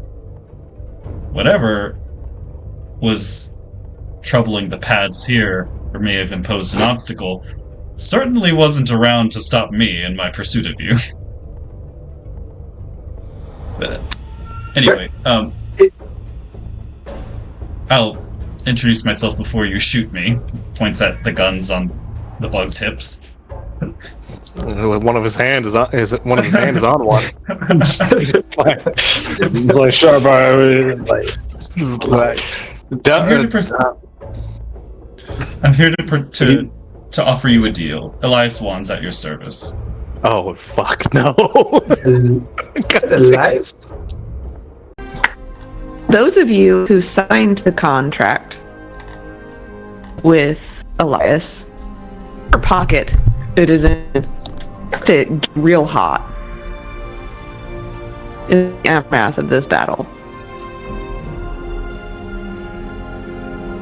The pocket our contract is in? Yeah, the one where you've got your carbon copies. Alright. What's up with that?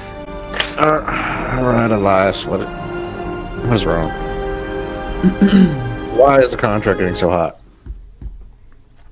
And he goes, yeah, that's what happens when you shoot the man who you have a contract to protect with.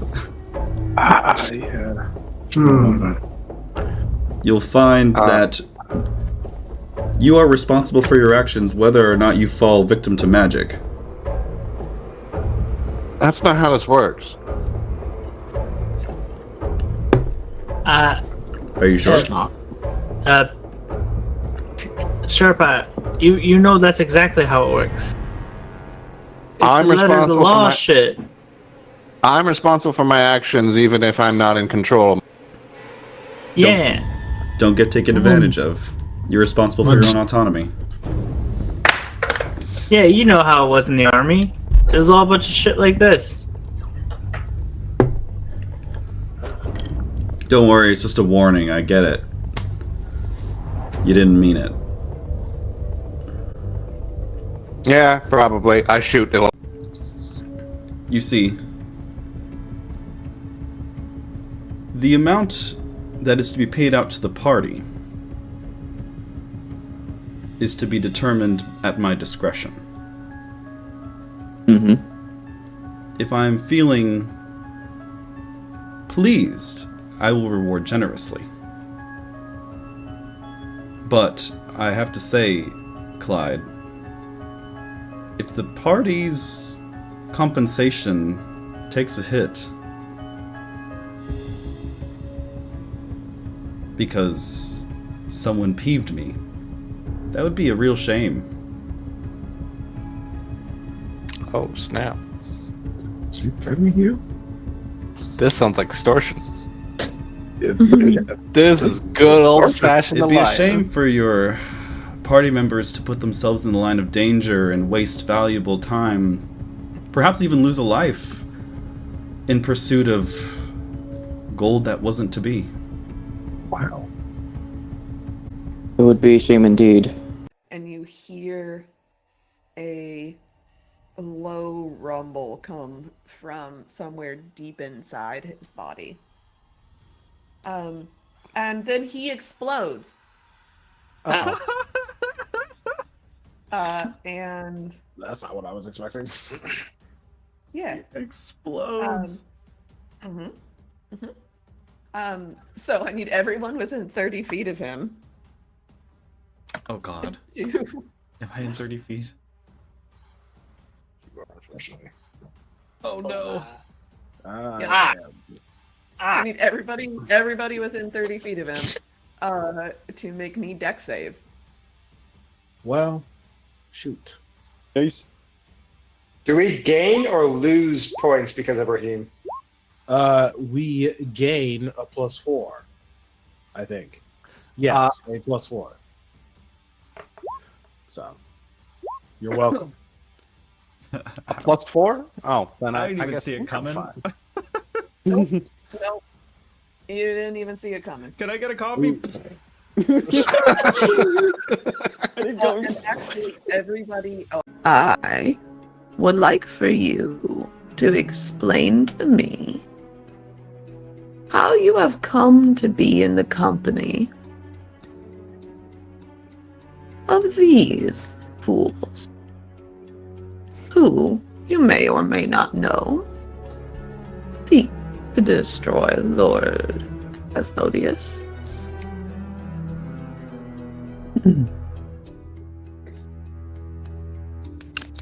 Lord Archduke, I was not privy to any intention of these individuals being malicious toward Lord Asmodeus. And even if I did know their intentions, they're clearly of no threat to someone of his caliber. If they can offer me a boon of business in the moment, I'm happy to leverage that and let them be on their merry way to whatever suicide or death wish they may have. I found them because of the work they had done in Dis, based on information one way or another shared by the Major Domo of the elimination of I'm trying to remember his name.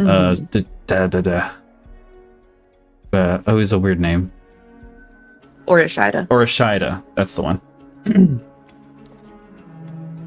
They had taken out Orishida. I wanted to see what they were capable of.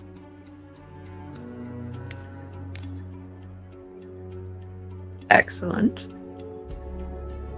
Mercenary creature. What is the nature of your contract? You see Abagon start to talk because he thinks it's his turn, and then like he bites down really hard on his tongue as he realizes it is not his turn yet.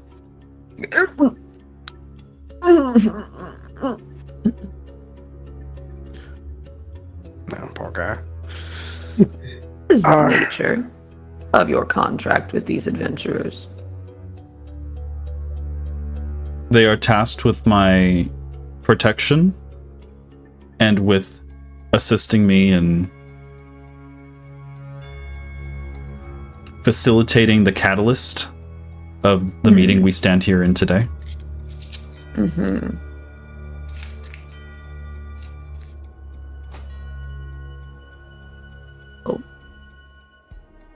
If I ask if you would offer me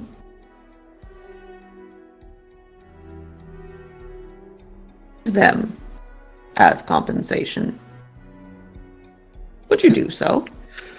Oh crap. You better lean forward and look at hell. Ready, teleportations. We're gonna need that contingency. I want to roll here real quick to see if I can steal my nerves to whatever extent. Deception? But who are you deceiving? I just want to know. It's a 22. Huh? To look like at least I'm still in control of this fucking situation. Can I roll insight? I didn't know denial was a river in hell.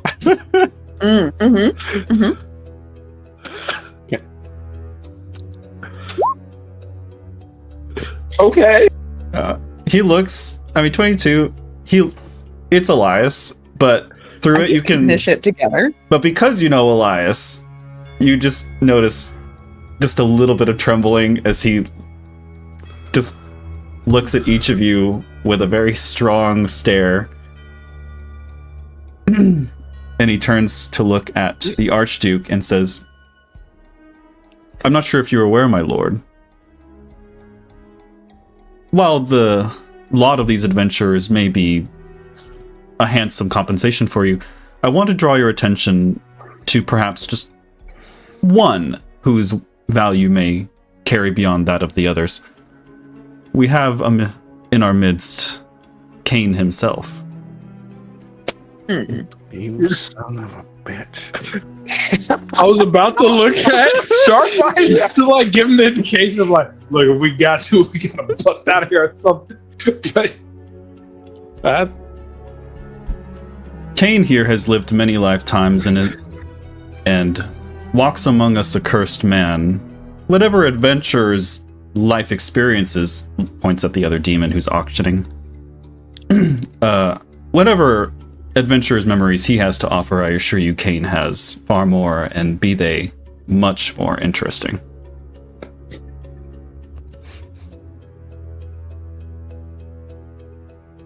Amon leans forward and takes a deep breath, almost opening his mouth like a snake, scenting the air. Acceptable. Yeah. To your question, Lord Alliance. Memon, Yes. I understand that Cain's memories are valuable to you, but if you need something to help seal the deal, I understand something that goes beyond a one-time transaction are things like royalties, or perhaps franchising, you know, a stream of income, revenue. Mm-hmm. What I can offer you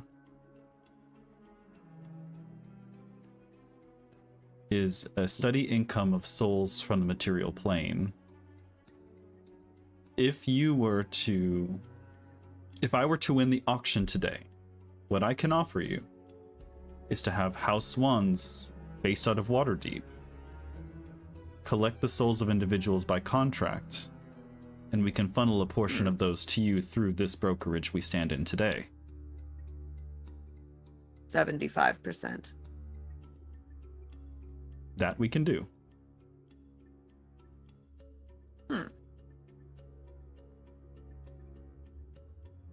Ashma starts to say something, and Memon turns and stares at him. And let's see what happens. And as Ashma starts to speak, Memon just turns and stares at him, and Ashma freezes, one hand raised, and is turned, starting to turn to gold. Oh. Well, you're useless to me without your soul.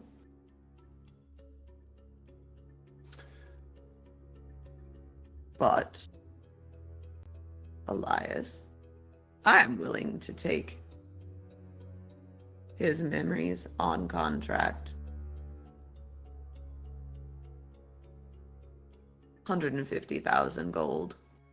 His memories on contract upon reclamation of his soul. And 75% of the soul trade the wands bring in from Waterdeep.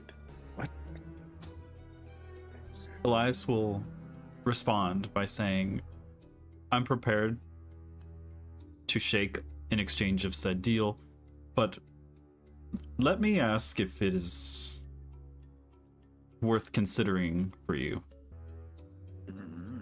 I stand here today propped up by a number of barons here in this very city who work underneath you.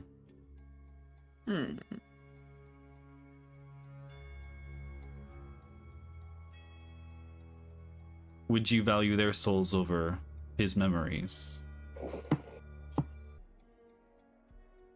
Yes, with one single addendum. I should like to gather these barons into the same room. and have you enter, rather ominously, and recite their names aloud so that they can be escorted from the chamber, and their fellows can execute them for conspiring.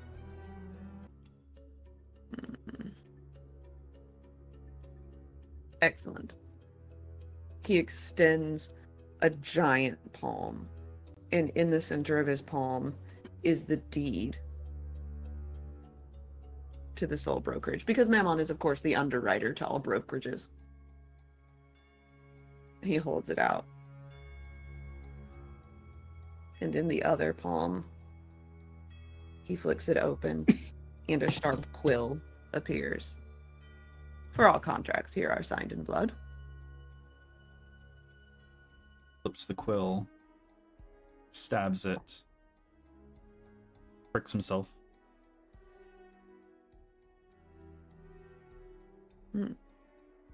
It rolls up, a copy appears upon your person.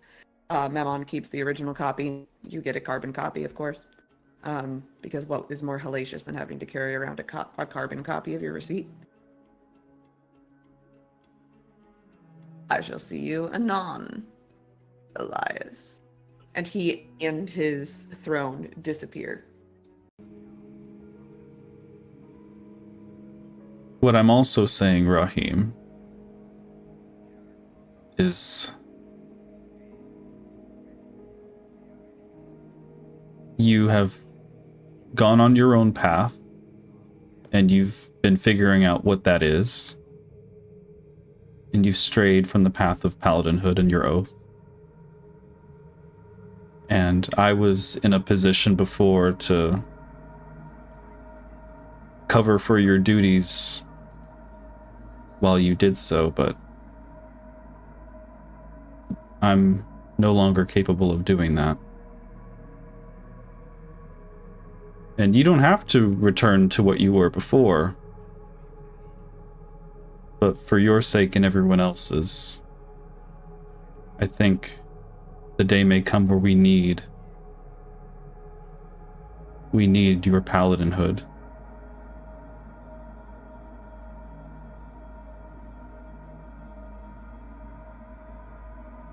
The day may come where we need a hero.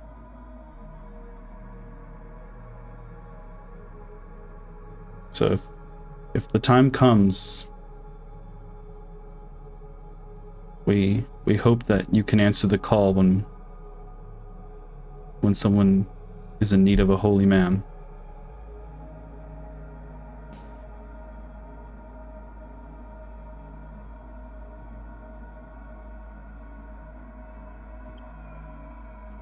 And besides, I wasn't able to speak plainly before, but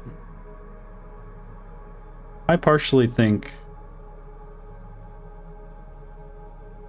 your powers didn't necessarily come from Bahamut in the first place.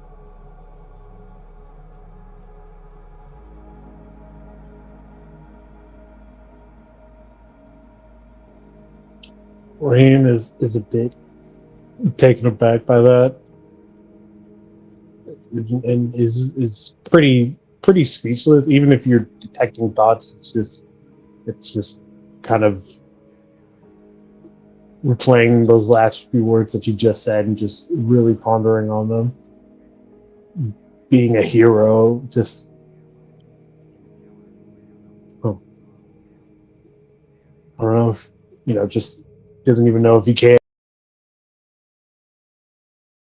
There is something encouraging, though, you say. Actually, is a decent question. Would it be worthwhile explaining exactly what took place? 1 second, we were in a hole, finding a different hole, and next second, you were gone. Yeah, he'll casually walk across the bar and take a seat at the booth.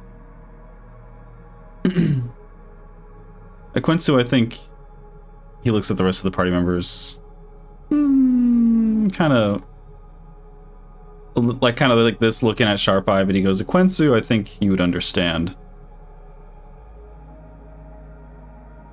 the issue I was having was that, yes, I am a functioning living being with a robotic vessel, but the robotic vessel lacks many components that a biological body has.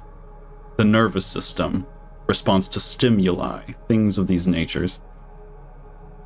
I somehow needed to bridge the gap between the robotic vessel to meet the same level of engineering, we'll call it, as a human body.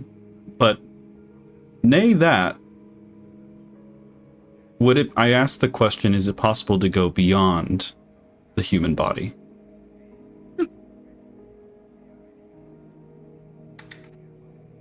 Most And likely it is filled with all kinds of flaws and problems. most certainly.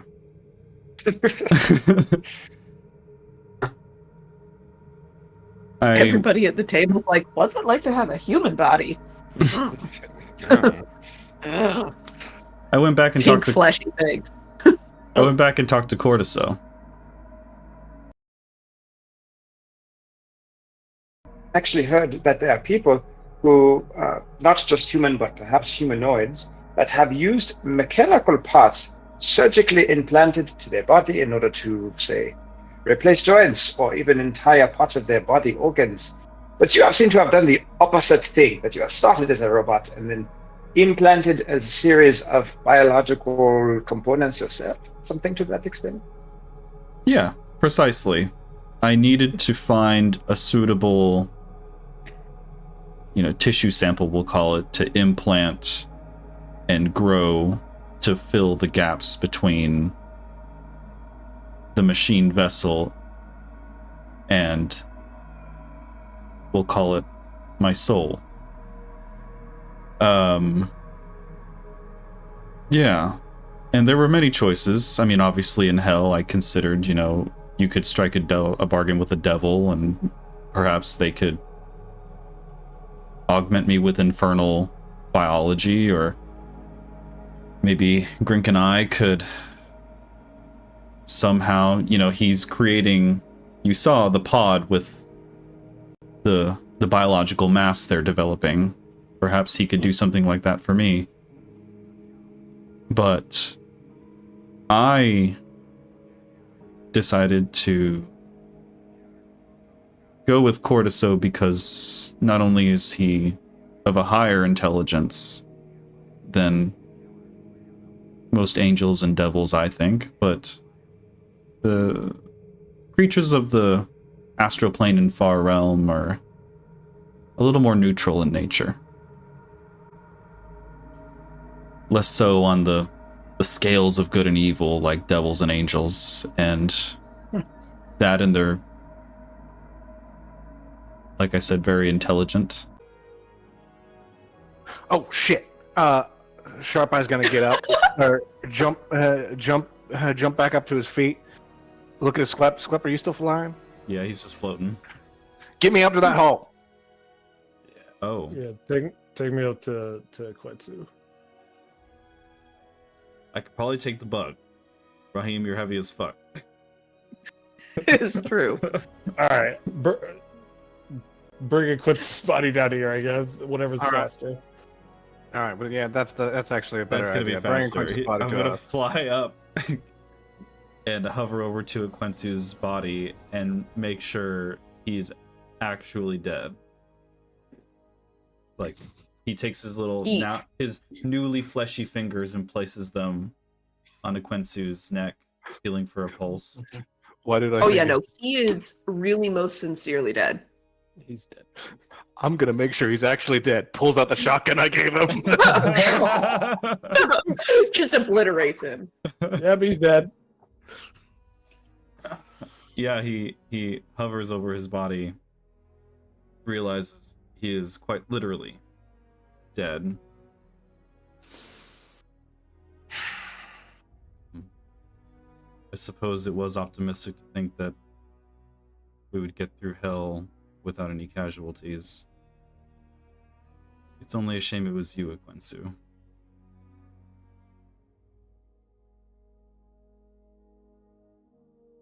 I liked you a little more than the others. And he picks him up and begins hovering over toward the hole.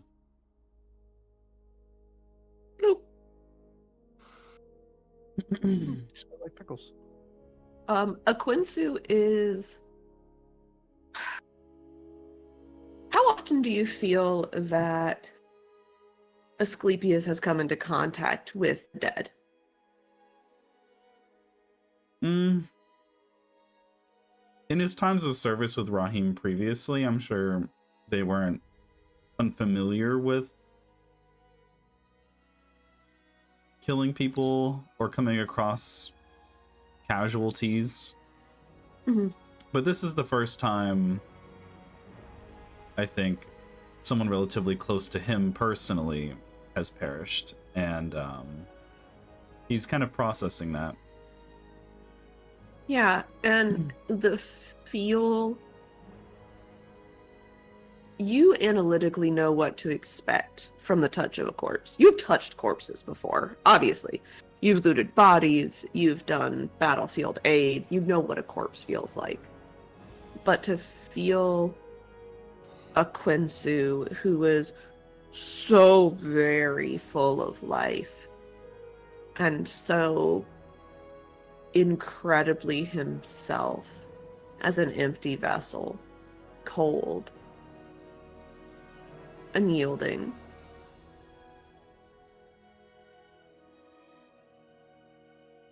It is an unsettling physical sensation.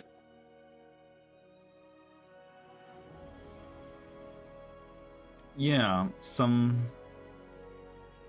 that he knew and acknowledged as a person. Mm-hmm. As a peer, almost. Yeah. Because in his mind, like, everyone outside of Rahim was just an NPC throughout his existence. But now, Ekwensu is, he's gotten to know Ekwensu, and he knows him as a person, as a peer. Mm-hmm. And he's only ever known him as a living being. And to witness the finality of his departure is cold and sudden. Mm-hmm. And to see what was once a person is now quite literally a thing. Mm-hmm. And he places the body down before Rahim, going, I know you are clearly tired and recovering, Rahim, but as I said before, there comes a time where you're called to be a hero.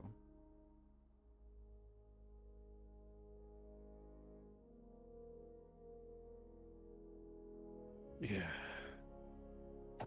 Surely this will work. Yeah. It's I haven't really tried this before, but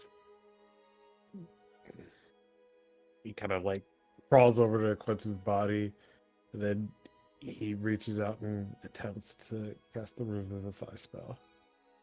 Yeah. You fumble in your belt bag for the diamond that you saved for this occasion, and you put it out on his chest, and you grasp with all your might at the dregs of that searing holy power you once had access to. And beneath your hand, the diamond crumbles and turns to dust and flares across his body. And as it lands on his skin, it turns to ash, blackened and curled. And the spell should have worked. It should have worked. You could feel it.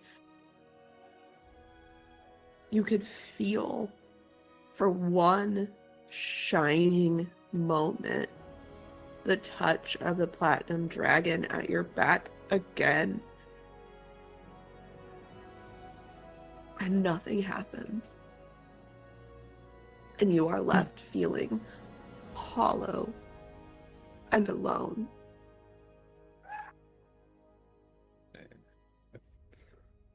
Like, what do you mean? Like, how? Like, what are we talking about? There's supposed to be a bunch of hot devils down here.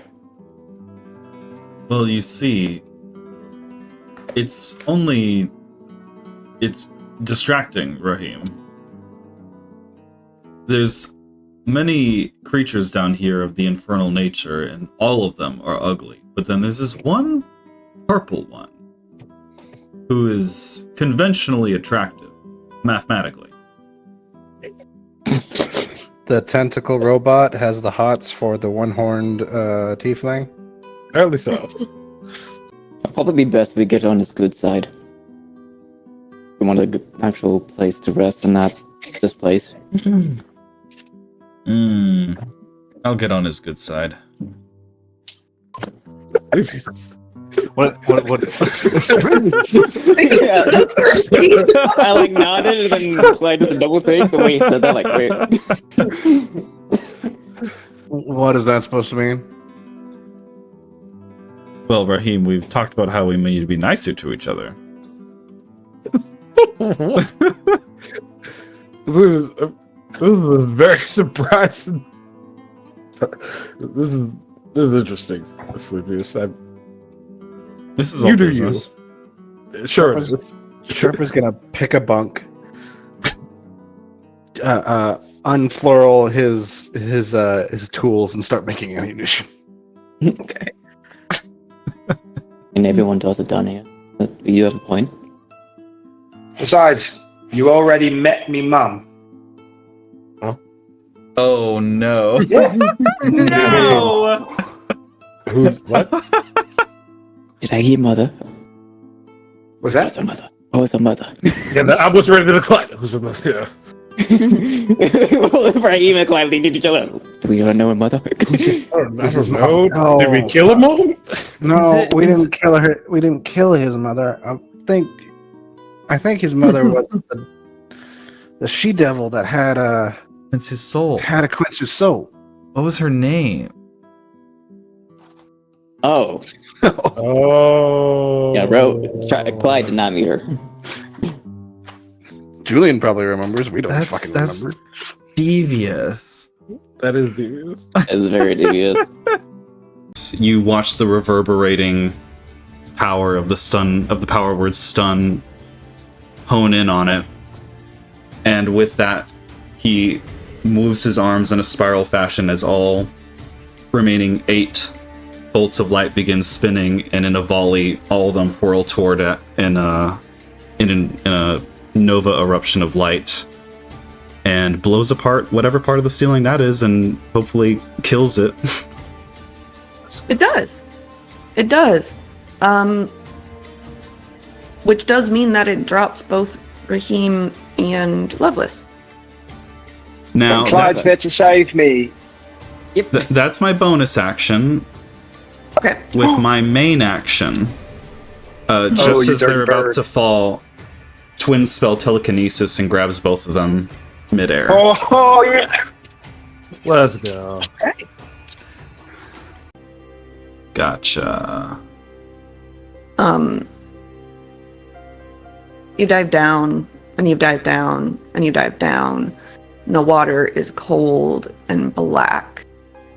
And it gets to the point where, Raheem, your lungs are almost starting to burn, and you're thinking, I have to turn around, I have to go back, I can't hold my breath any longer.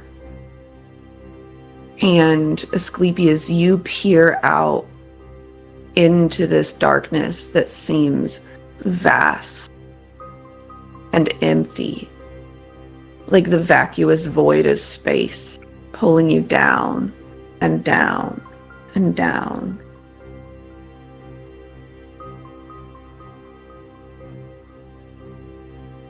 you don't know how to describe what you're seeing down here.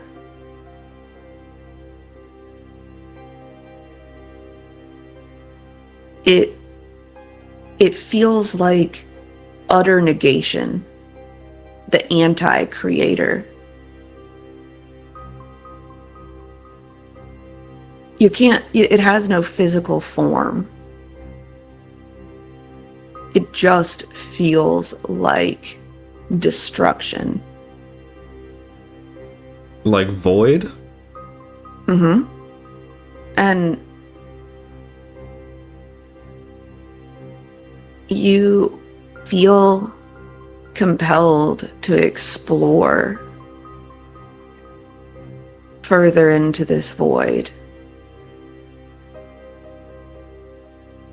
And you remember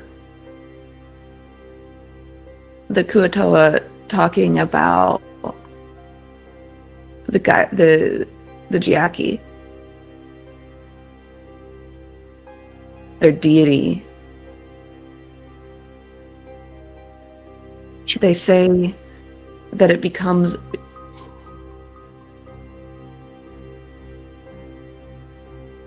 things that become aware of the Gaiaki cease to be and fade from the memory of the universe.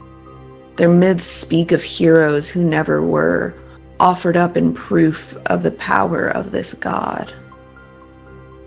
And looking into this darkness at the bottom of this chasm,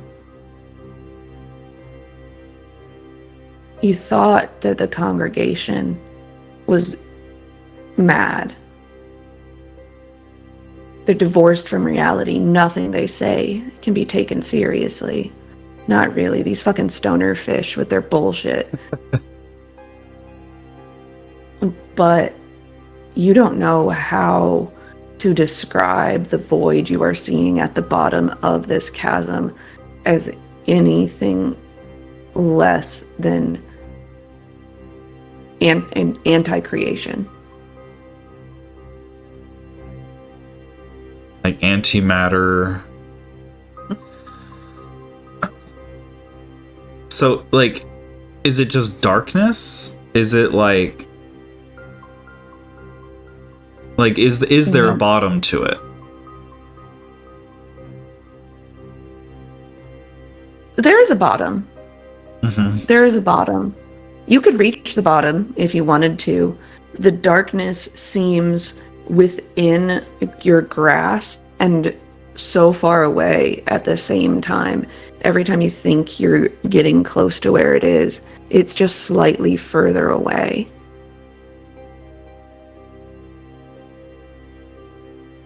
Okay.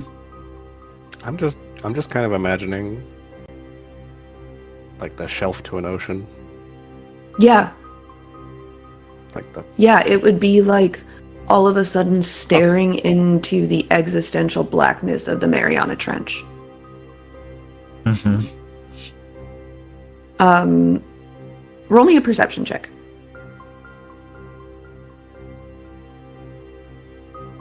As he's looking around trying to comprehend what this is, even with the true sight as it escapes him, he really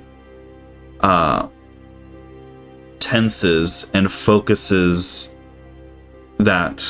his aberrant mind to try to see through it. He's going to use what's it called? Skill empowerment. Mm-hmm. And he's going to try to use that to perceive a little bit more insight into what this confusing darkness is. He rolls. So that's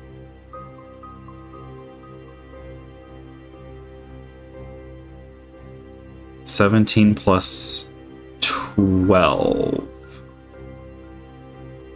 Okay. So it's 27, 29.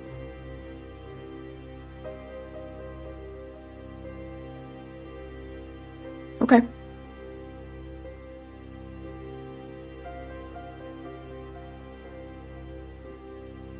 me a wisdom save. Uh-oh. Oh, it's not good. Oh no. It's a 4. Okay.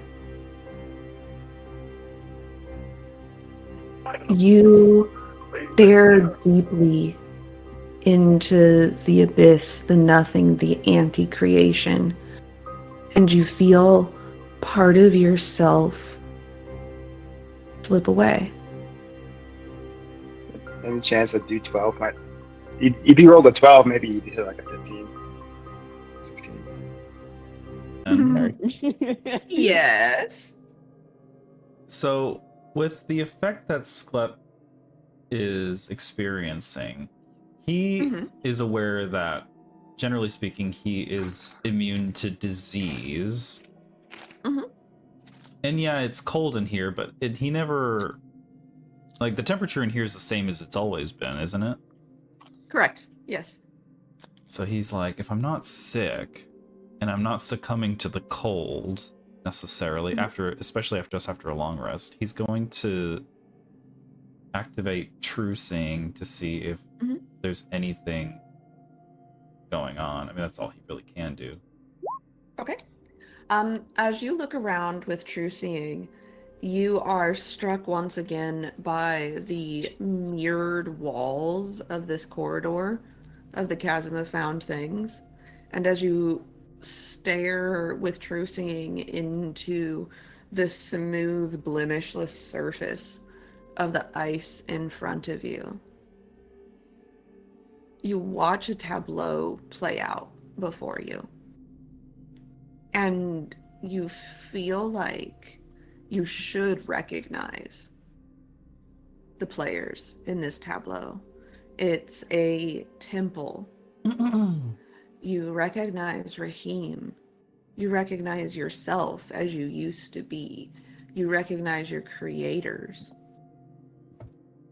But none of what's happening before you resonates inside you. You have no physical memory of this happening. And as you stare, it's almost like flipping through a picture book of stick figures that move, and you see yourself traveling with Rahim in the material realm. You see yourself traveling with Rahim for years as his faithful companion. And none of it is familiar to you. Taverns you don't remember. Adventures you don't remember. People you don't remember helping. And as it plays out further and further, until you come to a memory that you do remember. When you all met at the Temple of Kelemvor and began this journey. But everything before then is a blur, such that it feels like this is you're watching it happen to someone else. This isn't you. This isn't your past. And it leaves you feeling disorientated. He sends to Grinken Eye.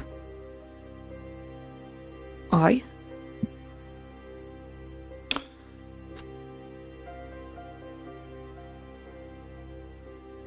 This is Asclepius. We are alive and well.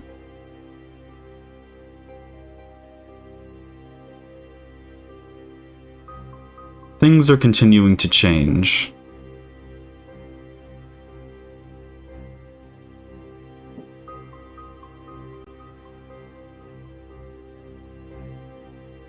I want them to change faster.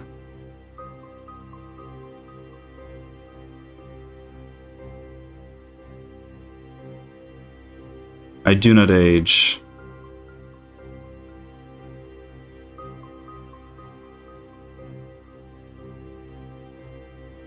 but should this body fail, I am concerned.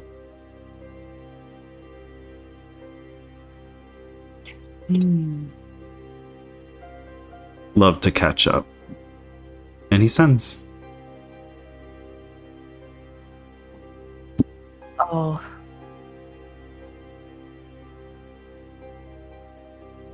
You found the danger of immortality and the knowledge of it. You're only as immortal as your body.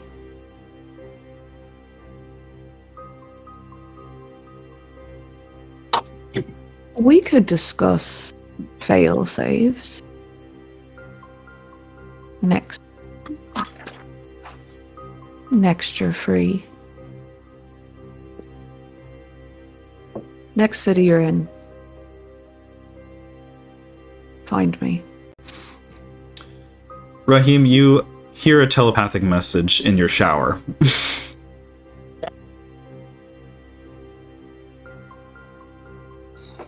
It's like, wait. You'll be asleep soon after this.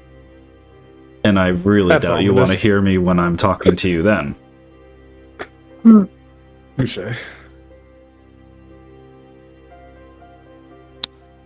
I overheard the conversation you were having with Clyde. I ask again, Raheem. Do we have an obligation to be good?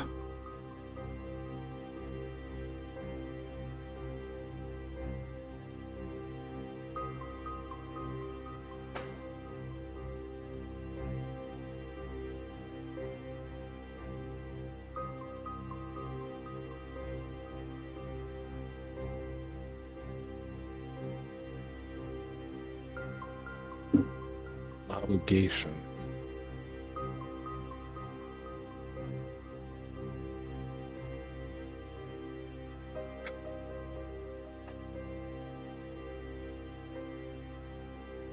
If you don't want to be the healer, if you don't want to be concerned with saving people's lives, you don't have to. Just because you were once a paladin does not mean that you are obligated to serve them. But they are useful. And this is a collaborative effort to reach a common goal. Of course, I already want Asmodeus. You know, being down here, I've made choices that I thought I would never have done in the past.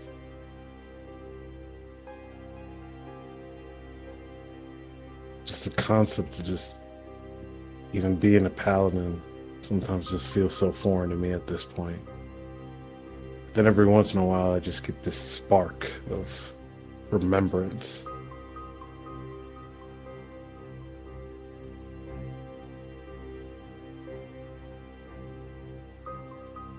Who you were does not define who you are today. It only influences it. But you get to choose who you want to be and what you want to do.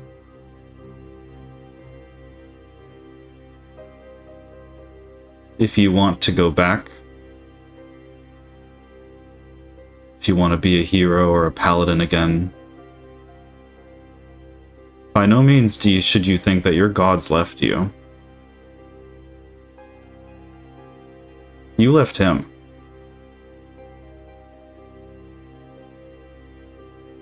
But you don't have to go back to him either way if you don't want to. Because I think you've realized that this power you wield is your own, and you don't need him.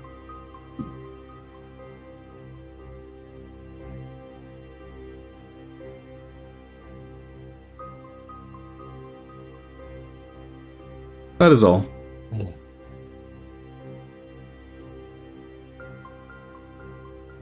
As Asclepius says that, Reem does think back of all those times where it's like that brief moment where he felt like, maybe like there's that glint of Bahamut or something like that. And at first, the feeling of like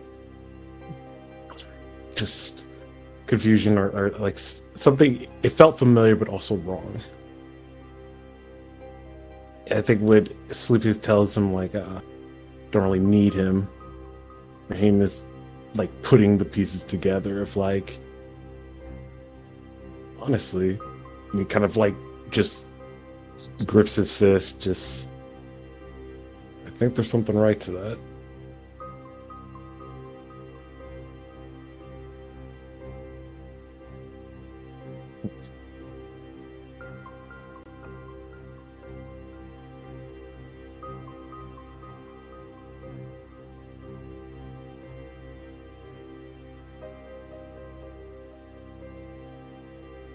The others will act in their own interest. They'll want you to serve them and their self-preservation. And you can if you feel charitable. But their self-preservation is not your concern, Rahim. It's your choice. And your decision is your own, and I'll mind my business.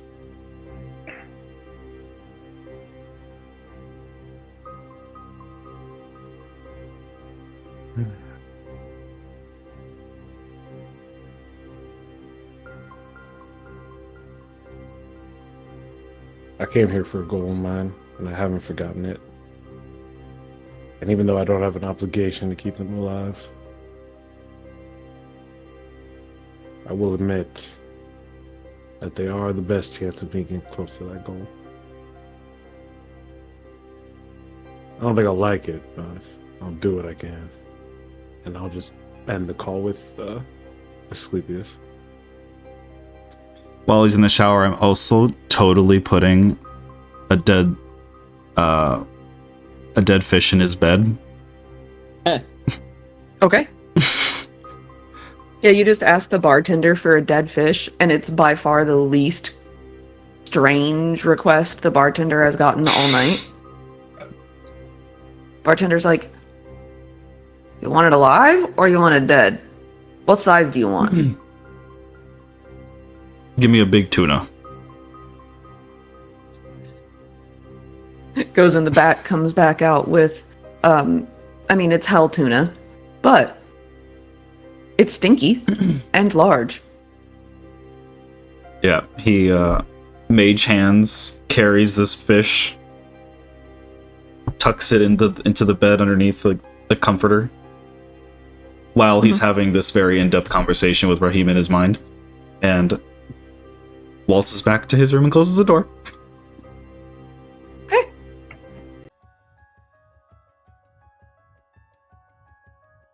You see, deeply entombed in the ice before you, a vague figure seated on an icy throne, the frustration evident in his pose.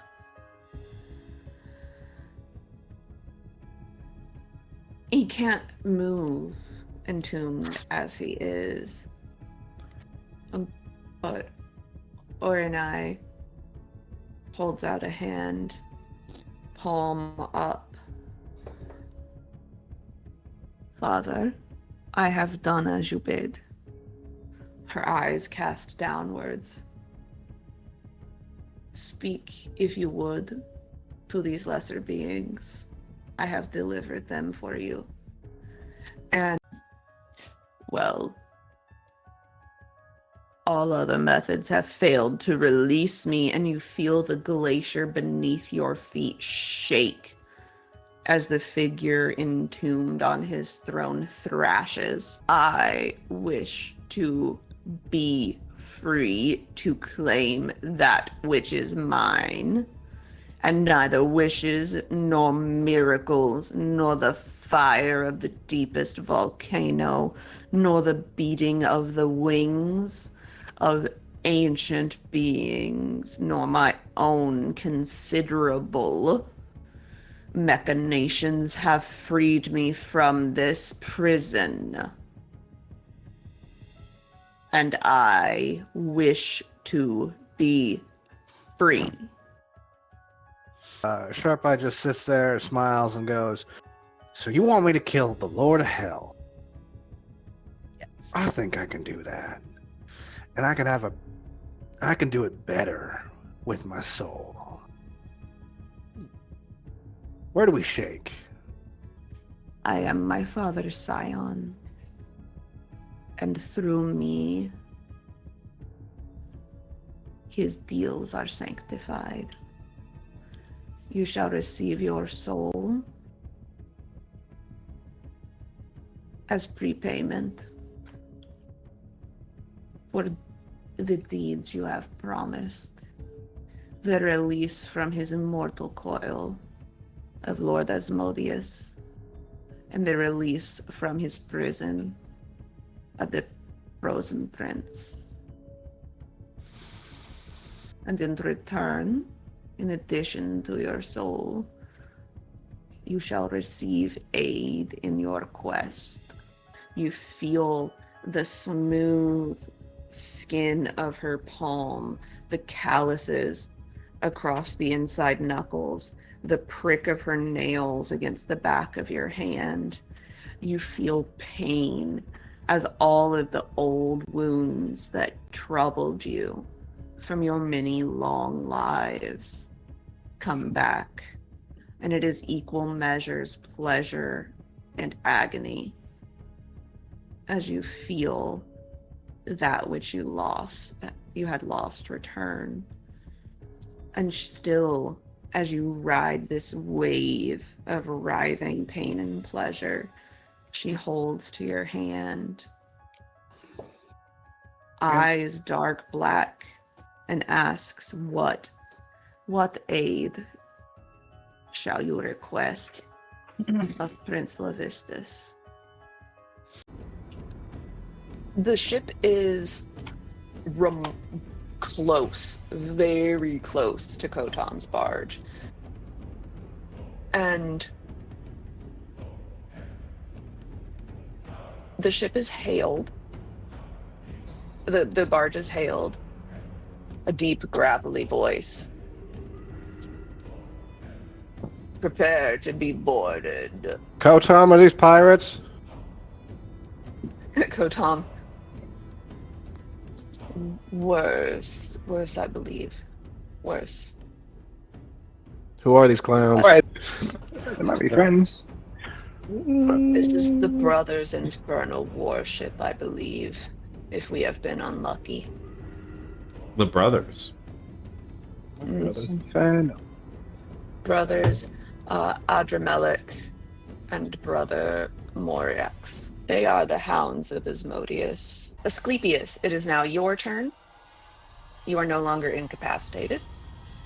Yeah, he's kind of like obfuscated amongst the magic that hit him, and he comes to essentially after getting hit with shards of bone and blasts of fire, and he begins to float in the air, rising out from the sphere of whatever magic this is in elevation. Mm-hmm. And as he emerges out the top, he floats in the air and looks out over the group of devils and says, "Pitiful, insignificant excuses for intelligent life. Ooh. Your ignorance disgusts me. You will bear witness." And he casts Revelation of What's Beyond. What? What are with these names? For each of these creatures, an illusion is cast on them, and they find themselves floating in the midst of the astral sea, and they go diving through, whizzing past stars and planets, and unknown and unknowable secrets of the far realm begin to make themselves known, and when they reach a certain point, they can see twisted planetary structures and broken constellations, and floating in the middle of it all is a fully biological version of Sklep with a halo kind of behind his head. And when they bear witness to him, the spell takes effect, and those who fail take 41 psychic damage. Those who survive that damage are stunned, and when they die, their heads explode. Yeah, this guy's head explodes then. Sub said, I am God here. The heads explode. Yep. I mean, if you found out that God was actually like a naked, illithid, warforged thing, your head would probably explode too. 3 more. Cool. So that's 56 damage to Raheem. To who? To who? To Raheem. I changed my name to Paul. So Raheem's down. I just looked over like, oh, fucking cheater, and I pass out. He cracks his neck a little bit. Hey, no! And he, from the side of from his peripheral vision, sees that Raheem won the combat, as he should. But then he gets back up, and he goes, that's quite enough. And he casts Crown of Stars as he evokes a constellation above him and hurls one directly at Moriax. Okay. You're like, I have to do everything myself. Actually, maybe Tyax does do something. Okay.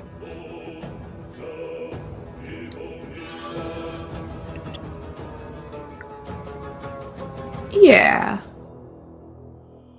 Yeah, why not? Tyax pops out, and as Kotom is doing that, he uses Touch of Decay on Kotom. Aha! For a natural 20. Why would he do that? Why would he do that? I knew it! Play it back. Replay the clips. For 67 necrotic damage, and Kotom falls unconscious. Tom is going to make a death save. Shit, forgot about that. Oh, he is. Oh, it's a natural 20! Oh, he's not gonna. Oh no! He's back up. The revenge of Kotom. Holy shit. Oh boy. There's like an entire B subplot over there going down. and I get to watch it all. I just want to see Kotom just wake up and punch Tyax in the fucking face. He comes back up. Just. I wondered when you would get to your inevitable betrayal, Tyax. Poor form. Yeah, he uses teleport. But I've been confronted by the consequences of my actions. Oh he no! only had 1 hit point. What are you doing? That's their turn. Raheem, why did you make me a death saving throw? Let's go. Here it is. Oh, Raheem. He rolls a natural 20. That's the same. Oh, 16! Just I'm still alive. Kotom's like, fuck! Motherfucker! Like, fuck you! I don't like that feeling. Slap, I don't like that feeling. What happened? I'd You say were you'd get breathing. used to it. I think you only stopped breathing for like 2 seconds. It didn't feel like 2 seconds. Don't be so dramatic. You're right, my bad. Gaslight him. Don't be so dramatic. Sorry, I just died there. I'll do better next time. Yeah. Technically, you weren't I think what Technically, you were pronounced dead, but you weren't like biologically dead. I'm just gonna lay there being gaslit on my death. Yep. It really wasn't that bad. It was just it death. wasn't as. Yeah. I mean, what's death? The only people I care about are already cursed by God, so Oh. That would go against the very nature of itself. I mean, the reason why I came down here was to kill my lycanthropy because I, for one, killed someone I care about, and I don't know where one may be. I don't get that choice. I think she's down here, if that's helpful. Fuck. So let me ask you, Clyde, if you had a chance to prevent her soul from being down here, would you or would you not? I need time to process this. Hold up. No, Clyde. It's just that simple. What happened about choices? You Waves her hand and a golden quill appears in it. Remove the addendum for Asclepius' soul, Raheem. I like cross it out. Perfect. Would you like to add the addendum for me to both procure your daughter's soul, or would you simply and facilitate a meeting with Papa, or would you simply prefer her location?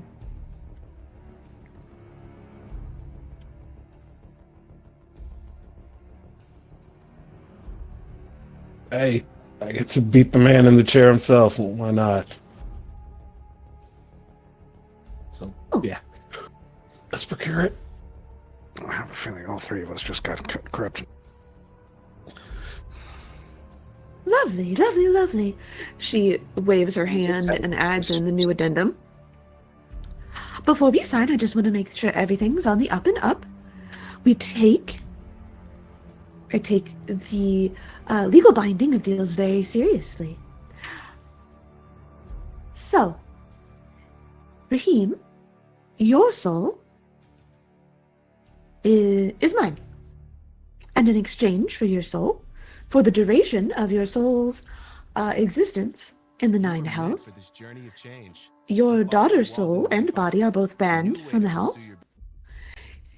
In exchange for your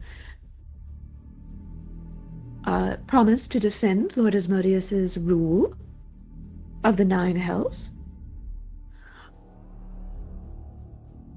and to not lift a hand to interfere in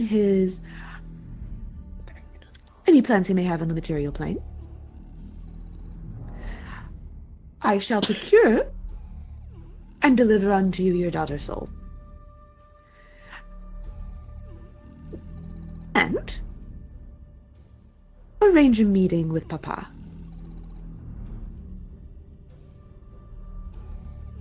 Do these terms sound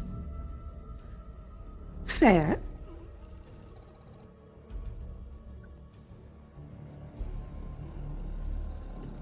Feels like I'm gonna regret the last part, but everything else, yeah. So I'll go ahead and sign. Lovely.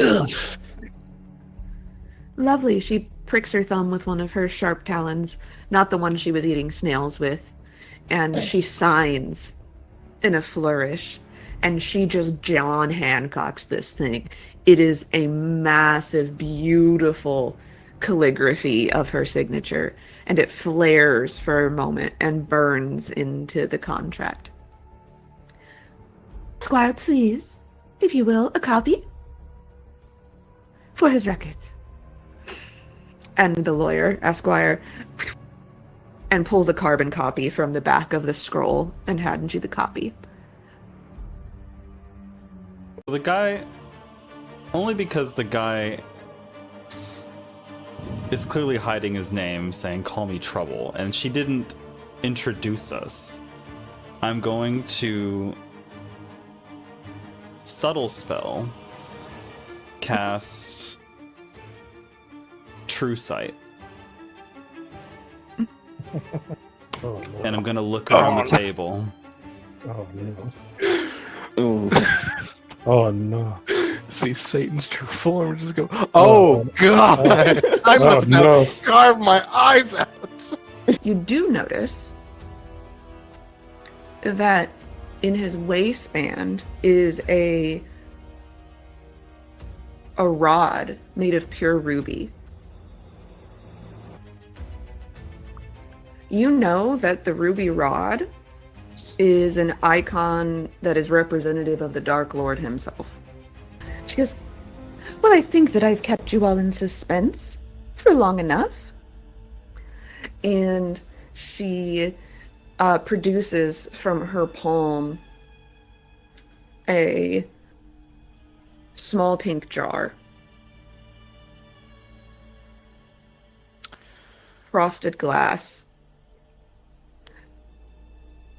in the shape of a unicorn. "I believe, Sir Rahim, that this is what you bargained for."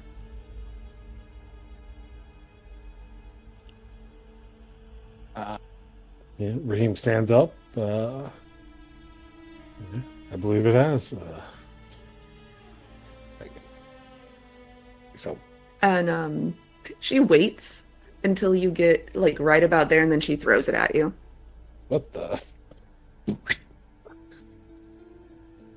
Like, how hard? Not hard. She just tosses it at him. She doesn't like fastball. Big bad. Better. Yeah. Let someone better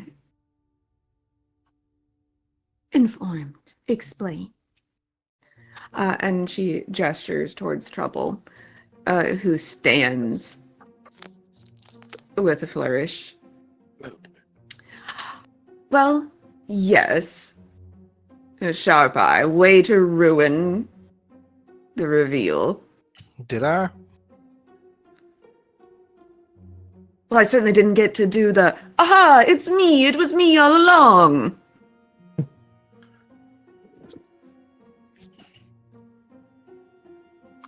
I apologize for ruining your fun. Ah, well. Yes.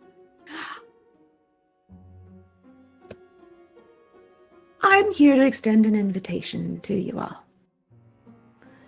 Visit me at the Oasis of the Lethe, and we'll find a way to annul your contracts. Otherwise, good luck. And he throws down a paper invitation that swirls in a rather theatrical puff of smoke onto the table. Toodaloo. And he teleports away. Fuck, I'm having a brain fart. How do you spell Oasis? And he will respond to Lovelace's question saying, "I've been thinking, in light of what Kotam has mentioned about the Unmaker, it may be best that we not bring it up in the conversation with Glacia, as the Unmaker seems to be part of Asmodeus's plan. I'm not yet aware of whether or not he's apprised of our intentions." I'm pretty sure he is, considering that it was part of Raheem's deal he signed. Well, maybe he's not, considering it wasn't until recently that we were aware of our intentions as well. He can't know what we don't know. Well, just He technically did send assassins after us, didn't he? Like, knows we're not here for any good reason. I would believe and suspect that he knows that mortals making a ruckus in hell are not on his side, but he doesn't know precisely what our objective is. I don't understand why he would know. All right. That. In fact, hell, we didn't even know we were after this thing. Yeah. Okay, so Asclepius, if we're not supposed to mention you know what to you know who, then what do we say when she inevitably asks why the hell we're down here in the first place? Well, it's easy. My alibi is Rahim and his daughter. What's your alibi?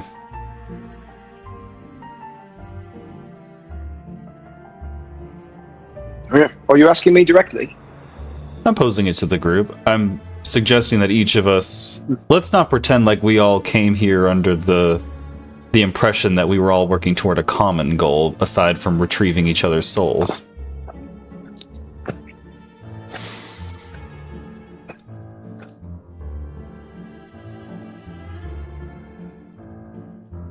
Sharp Eye joined the bandwagon to get his soul back. Clyde, you have your own tragic story. Ekwensu died. Someone else, Chester came looking for a package. We all have our alibis. Now we're all trying to get out of hell, and we can't seem to figure our way out. He has a package. Alright. As long as everyone knows their story, and we're able to stick to it. Fair enough. Now let's pay close attention to the fact that Sharp Eye was charmed. That could likely happen to any one of us at any time. Is there anything we can do to mitigate that risk? You got spells that do something? Stick close to me. Stick close to her. But I recall in the last fight you said, "Stay the hell away from me." I'm confused. That was that fight. If we're gonna protect against charm, it's a different scenario. Alright. So here is a trick that perhaps I can pull. I can use counter charm to prevent, or to at least give us advantage on saving throws against being frightened or charmed. It's unclear if that will be a perfect solution. It requires me to perform a song of sorts, but at my current power level, I might be able to just whistle a tune. That would be enough to protect us. The only people I care about are already cursed by God, so... Oh. That would go against the very nature of itself. I mean, the reason why I came down here was to kill my lycanthropy, because I, for one, killed someone I care about, and I don't know where one may be. I don't get that choice. I think she's down here, if that's helpful. Fuck. So let me ask you, Clyde, if you had a chance to prevent her soul from being down here, would you or would you not? I need time to process this. Hold up. No, Clyde. It's just that simple. What happened about choices? Let me ask this question in confidence. How many of you intend to make a deal with Asmodeus to absolve you of a prior deal?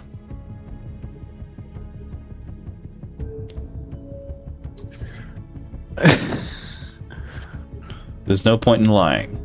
I'm gonna inside check it. Make sure no one's lying to me. Is anyone squirming? Don't make me fucking roll. God damn it, you're making me roll.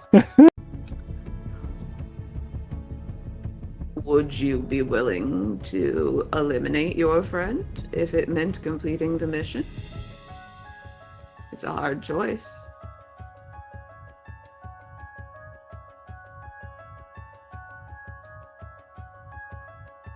Or would you prefer to make a deal?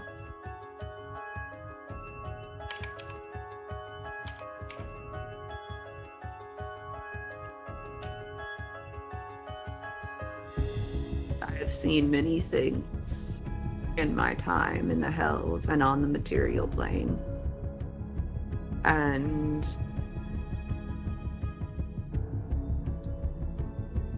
this would not be the first time those contracted to complete a task failed. Though usually they die.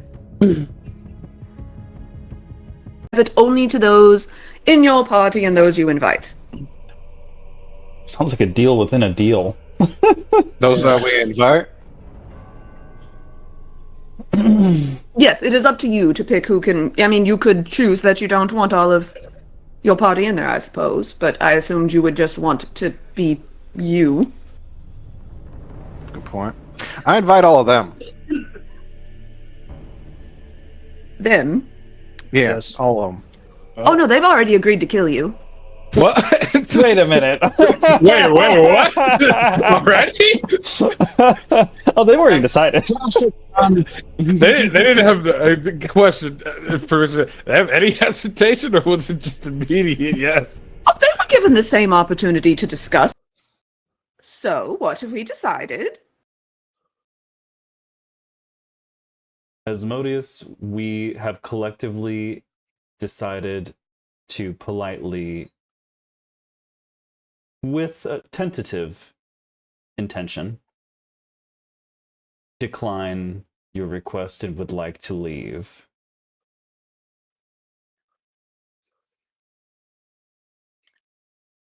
Ah. No deal to be had per our collective desire. All right then. You may do what you'd like with the individuals you've displayed for us. We'd like to go about our way, about our business, and for those here that, as it applies, tend to our own already pre-existing bargains with your followers. All right. Under no duress. I'm afraid that you've made a terrible mistake, but if that is your wish, that is your wish.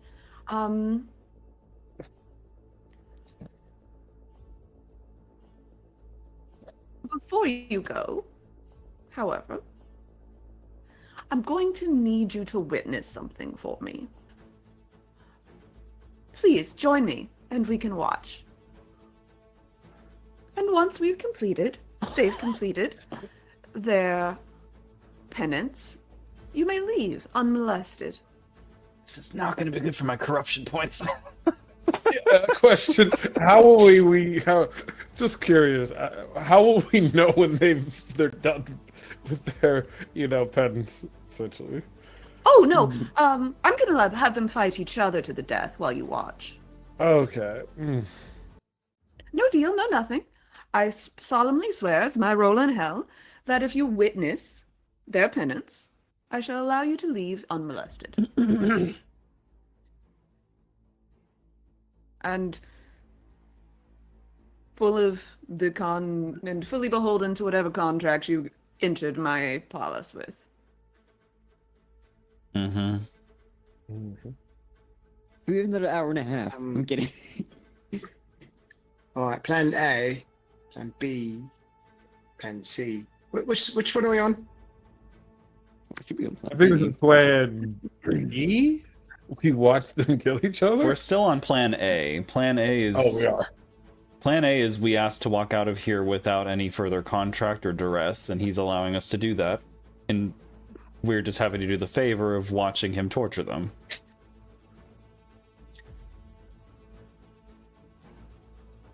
And that's better? I can't. Sharp Eye shoots Asmodeus. No! Pistol out. Pistol out. Bang. No! Can I stop that? Can I please stop that? Use my reaction to Also, I rolled a 17. It's a crit.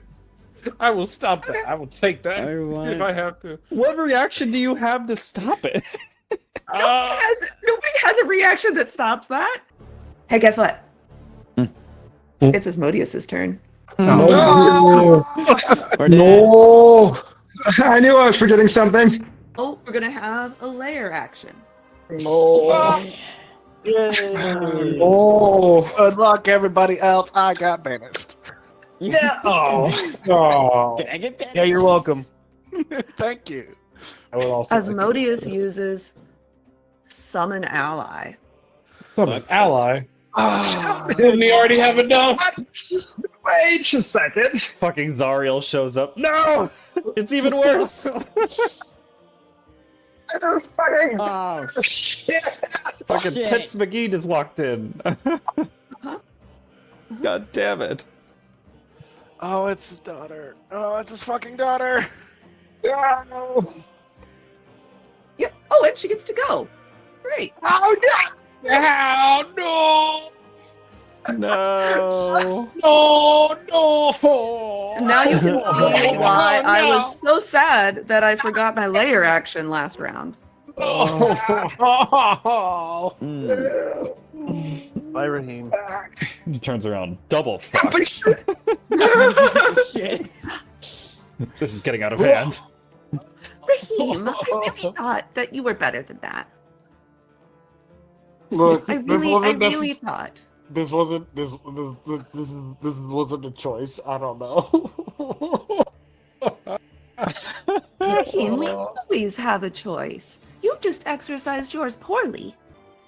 Also, I just want you to know, he can summon ally on every layer action, and can summon all of the Archdukes of Hell. Yo! Yeah. I bet he won't summon Levistus. Time to I bet he won't summon. I'm going to bed. Fuck. Yeah, let's slide this time. Okay. You let it slide. I'm curious what would happen. I'll let this one slide. Why? What do you mean you're curious? Nothing good. Okay, cool. You're gonna take 61 necrotic damage.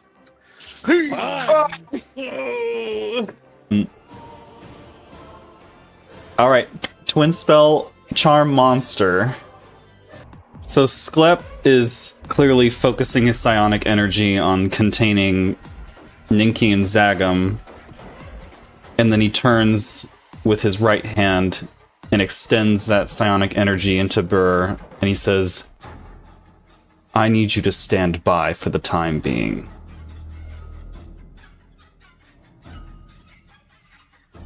Okay. He turns to the rest of the party and signals, I'm holding down as many as I can. Focus fire one target together. And he'll look to Raheem, and he'll use oration. About what? And he says, it is really quite bold of you to assume that you can just flaunt the terms of your deal with the Archduchess of Hell directly in the face of both her and the Lord of Hell, as well as the most effective legal teams in all of the Hells. And is going to make a ranged attack against you. That is a 32. Oh, that misses. Misses. Let's fucking go! Oh. Oh, yeah, no, 32 still. Damn. Well, I believe that you have neglected to look at the fine print of your contract. And that is a natural 20 with the second attack against you. Raheem retorts, I can't read. Exactly, I can't read. Okay, so you are going to take a total of 65 psychic damage.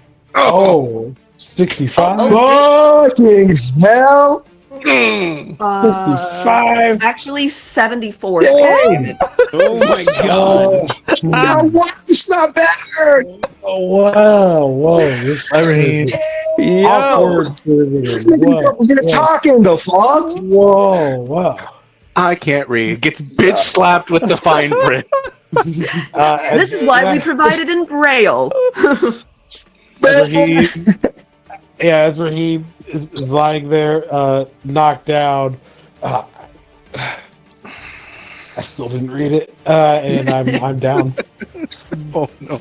Oh no! He looks over at Clyde. Oh, don't think that I've forgotten about the terms of your contract that you've also made with an Archduchess of Hell.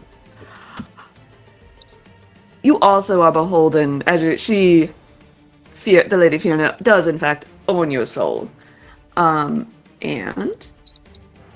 that is a 32 to hit. Yeah, that is. Okay, cool. So you will take 47 psychic damage. Yep, I glanced down. Man, that second damage sucks. Excellent. Asmodeus does a little golf clap. This is why I love to hire the finest legal minds in the Outer Planes. Asmodeus. Sklep's mental prison concentration drops because the spell ends. Mm-hmm. And he focuses the psionic energy again, kind of recapsulating.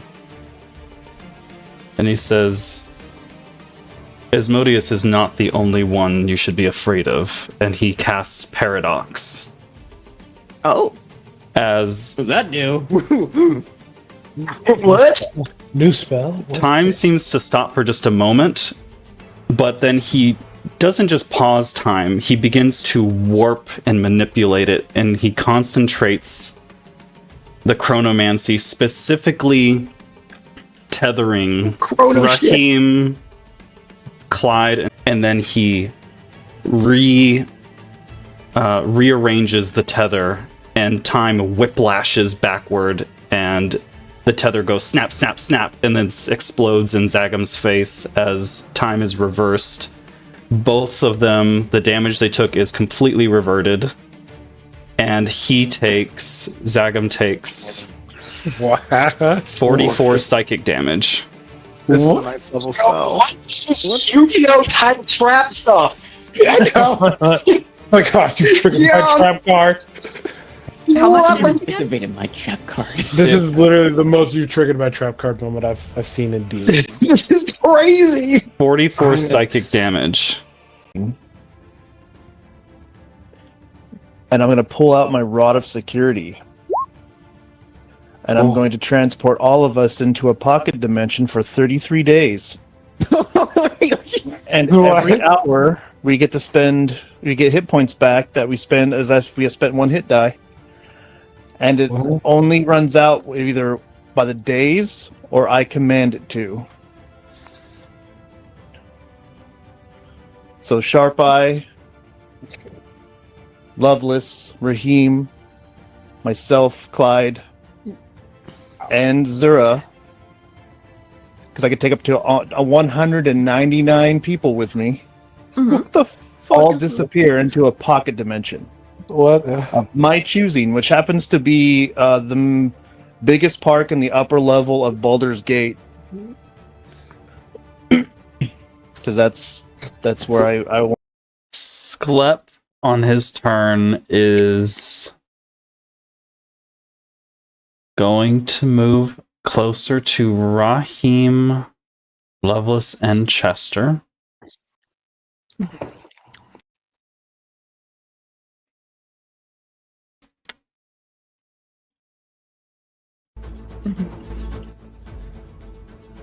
And he's going to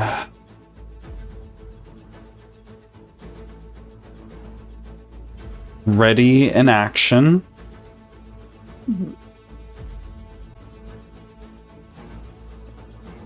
The spell Teleport. And as he hovers toward Raheem, Loveless, and Chester, he looks at you all with heavy intent and simply holds out subtly his hands as if open to have them either something placed in them or ready to receive something. So he had told you all prior. We all need to hold hands if you want to go with him. So he's hoping you'll remember that. Okay, so the trigger for this is that enough people are holding hands that it makes sense to do this. Sorry. If the whole party joins hands, if not, the spell fails. I'm not gonna leave anyone behind. I will confer with the others' thoughts prior to announcing my own opinion. But I'm happy to listen. Understood. Lovelace kinda gets the sense of what's going on here. He looks to Zariah's mom, who has suggested that perhaps they parlay. Looks to Asmodeus and says, I hope that you invite me back for a second interview. And I will cast Wish with my 9th level slot. Okay. Forgot about relatable talent. And I wish that Sklep can teleport us anywhere. I don't either. So, what I had decided is that if you rolled an 80 or above on the D100, you are teleported to the Temple of Kelimvor on the material plane in which you began this adventure. Happening right now? Mm-hmm. I rolled an 88. Where the fuck are we? Wait. Yeah. But you are on the prime material plane in the Temple of Kelimvor. Oh. Yeah. Where is here? We're on the material Maybe plane. that's a good. Wait. We're not in hell anymore. Yeah.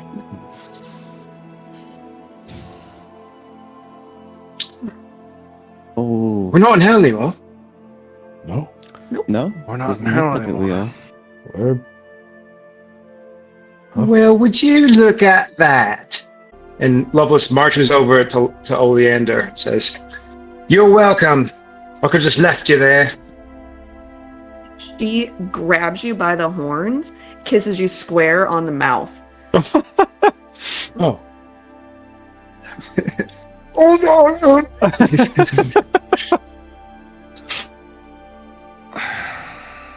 Guys, Well, I don't know about the rest of you, but this dog's got some people to take care of, probably to send to hell himself. I guess. So it was fun while it lasted, and I fucking bolt. You guys, I disappear, and you guys fucking don't see me ever again. I'm out. Oh, he ran off before I could finish my sentence, but I was gonna say this is probably a moment for celebration. No, it's not. Why do you say that? We didn't break any of our contracts. We're still holding. Yes, we are. It's the small victories that count. We made it out. Yeah. I just disappear right We in front of fought you on my God broom, and I take off. And won, or I wouldn't say won, but survived. Who else could say that? Well, if it makes you all feel any better, you've got the rest of your lives to figure out how to deal with that.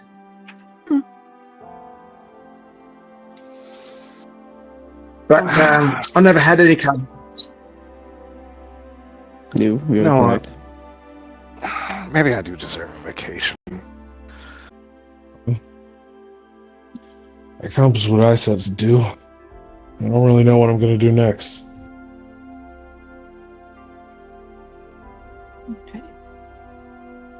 Sleepiest? You're fucking brilliant, man! You managed to get us here after all! I wasn't aware you had a spell of such magnitude. I wasn't expecting to be able to break through the veil between planes. We were lucky to I be suppose that's successful. I'm just proud that each of you remembered to that's take my secret. hand. Happy that you two were so fucking inclined in magic and got us out of here. Do you want to Side surprise eye. the hell out of your dad?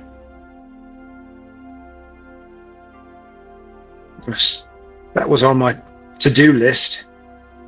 I have his address. Wait, fuck is his here's an dad? address.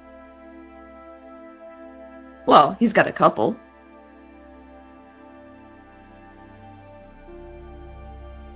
All right. Maybe I'll pay him a visit. Sure. This is a story worth telling them. Who's your dad? Sorry. Have you heard of a Leoric Lovelace? I'm sorry, Lovelace. Yeah. Uncle Crazy. Leoric. Leoric as in Leoric's Dancing Dragon. That Leoric. Yeah. That one. After my dad was a hero or something, he went jumping from plane to plane, opening up a bunch of dancing dragons, like a franchise or something. I guess he had a brief spat with my mum, but didn't bother to stick around to see the consequences of his actions. I mean, it was hell. That's me. You know what? I would pay to see that. Well, that's why Oleander's parents are also part of the original PhDs. Sorry to announce that But, I am in fact a Nepo baby. I might be strong enough to kill my dad now, so that might be worth trying.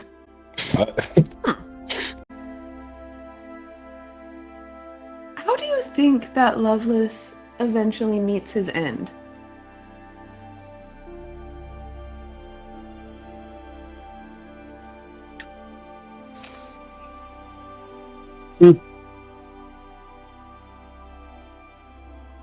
Well, you know, all the good stories end before the good guys die.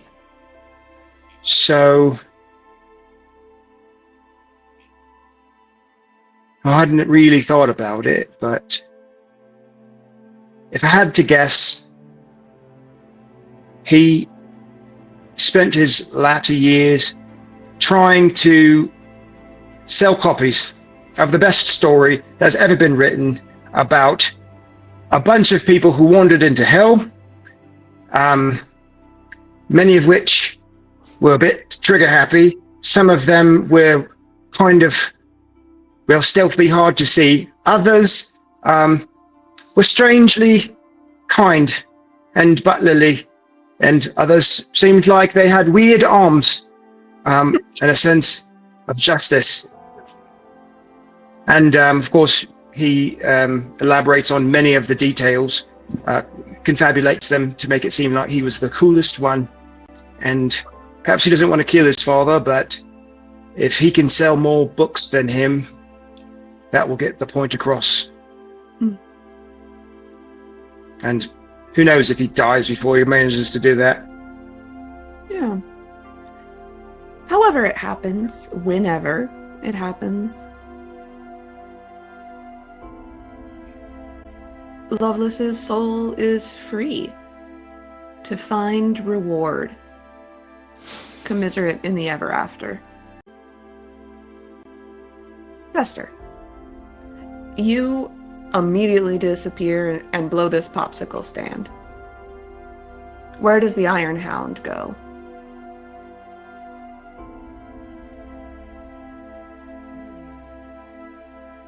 He immediately goes to Baldur's Gate.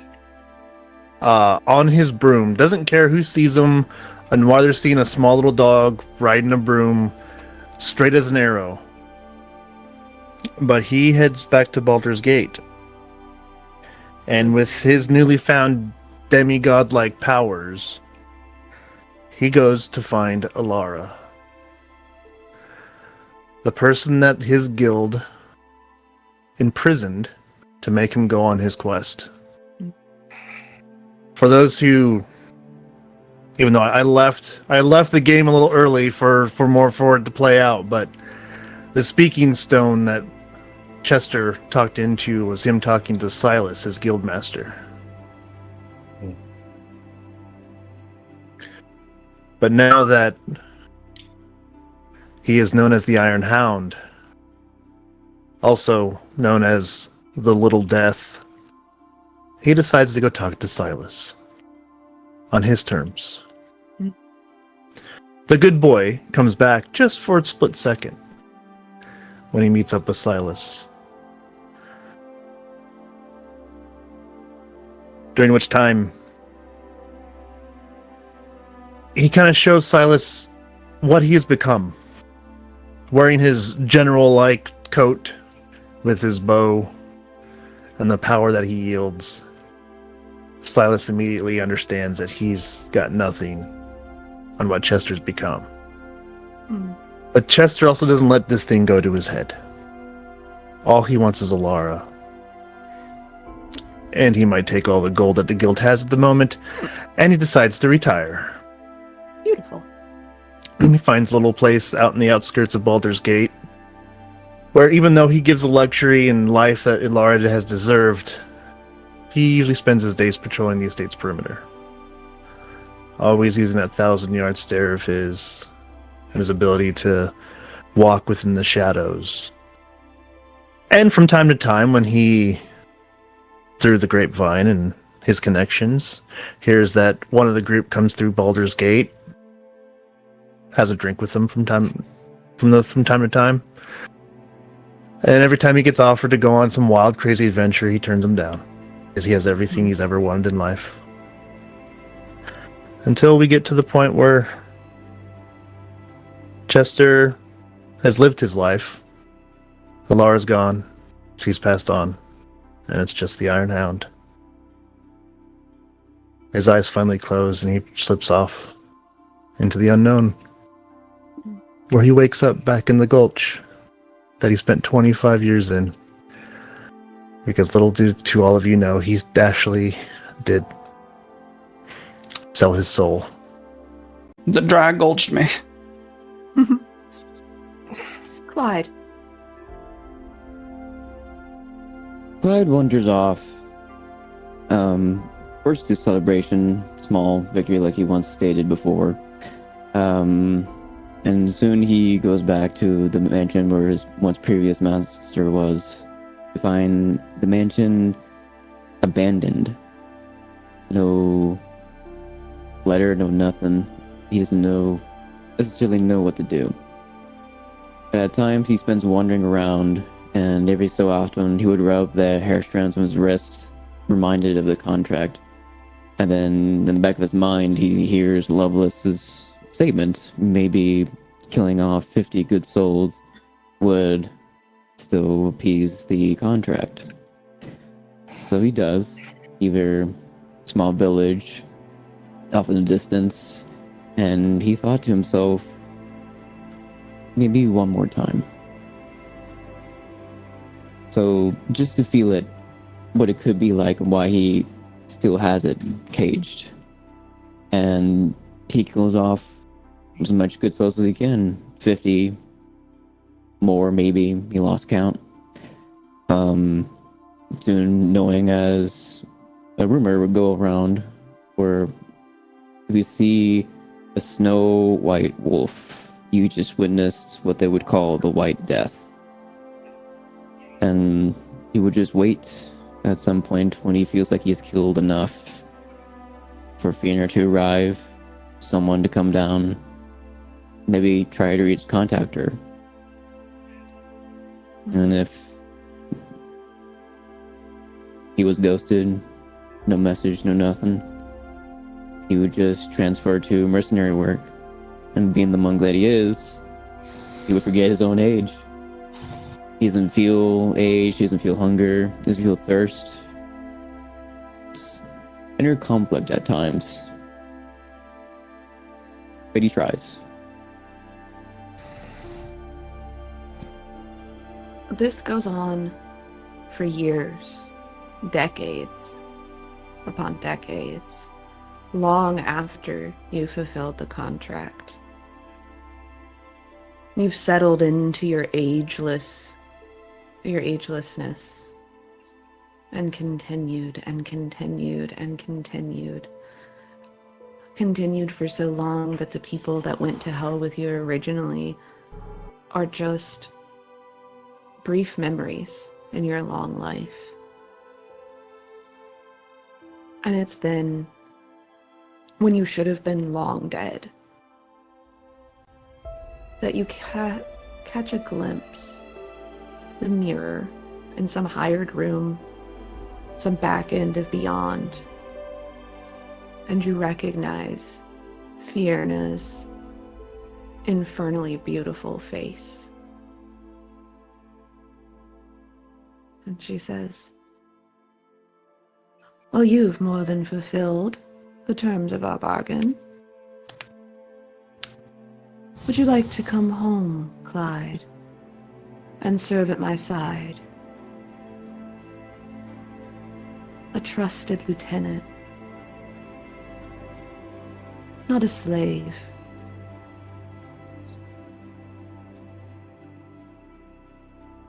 I takes in a deep breath. Age may not look at him, but mentally and emotionally, she sees it. He lets out a breath, but not of annoyance or disrupted, but of tension, like a purpose has searched him, or she reached out a purpose for him, and he turns and says, "I'd be more than happy to." And she calls you home. And you find service at her side. And all of the delights and horrors that being among an archduchess's chosen befalls you. You hunt things you had no name for. Fulfill her dark and twisted desires.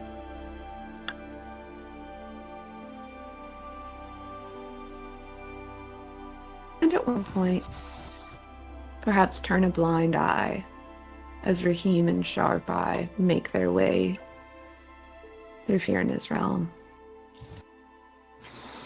One last good turn for those that bore arms next to you. And that continues on. Waiting for the day that a hero strong enough to defeat you descends. But it hasn't happened yet. Sharp Eye. Before Raheem pulls you in, what do you do while you're on the material plane? In the material plane, I think I look at the fine horse that Oleander has and go, "Oleander, it'd be all right if I borrowed your horse for a little while."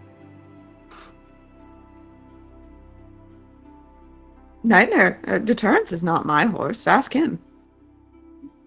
Oh. Deterrence, I'm going on an adventure of unknown proportions to unknown locations to just wander around and find things to do. Would you like to be my horse? He nods and blows smoke and fire from his nostrils. And he'll rub his face against the side of Oleander's head. And it goes with you on your adventures.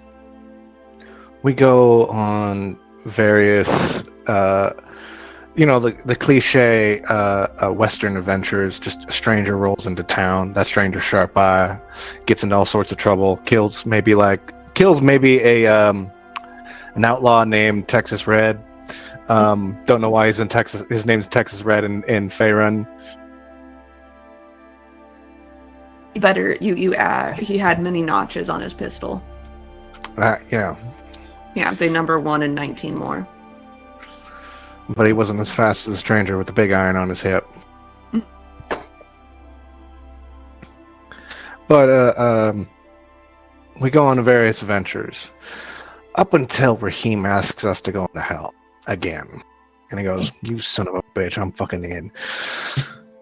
We travel far into the hells. I think we get to the 7th layer. Which is the layer with Glycia in it? The 6th layer. 6th layer. Actually, that's the one Raheem dies in. Hmm. And then Sharp Eye decides to take up this mantle and go deeper into the hells, as deep as he can. I want to say he has a standoff with Asmodeus himself. Just him and the devil. Mm-hmm. Where they have for some fucking reason, Asmodeus has guns for some reason. Sure, just for a thematic effect. He also has a poncho. He also has a poncho, and there's Tumbleweed and the whistle from The Good, the Bad, and the Ugly. Yeah. That's the one and only gunfight Sharp Eye loses. And as he sits there, bleeding out, he'll try to lift his head to look at Asmodeus and go, "So this is it, huh? I'm gonna wake up in Asmodeus somewhere, or fuck closer, since Levistus has my soul. Mm-hmm. I'm gonna have a new body, I'm gonna come down here, and I'm gonna fight you again. And is this gonna happen? Are we gonna be locked in just mortal combat for the rest of eternity?" I'm in. What else are we going to do with our time? Alright, fine. I'll see you in a year.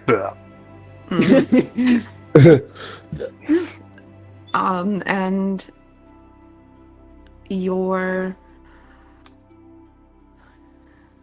your soul finds its way into the frozen wastes with Levistus,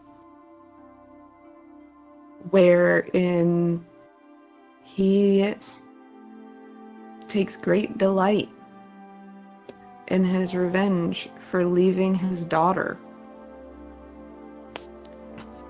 who had pledged who sided with you against Asmodeus and was left behind.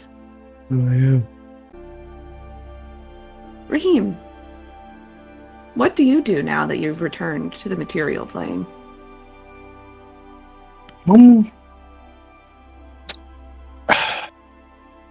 I think he goes back to Baldur's Gate, where he left his daughter, and I think he watches. He stops himself from officially like re-entering into her life. I think the weight of what happened still bothers him.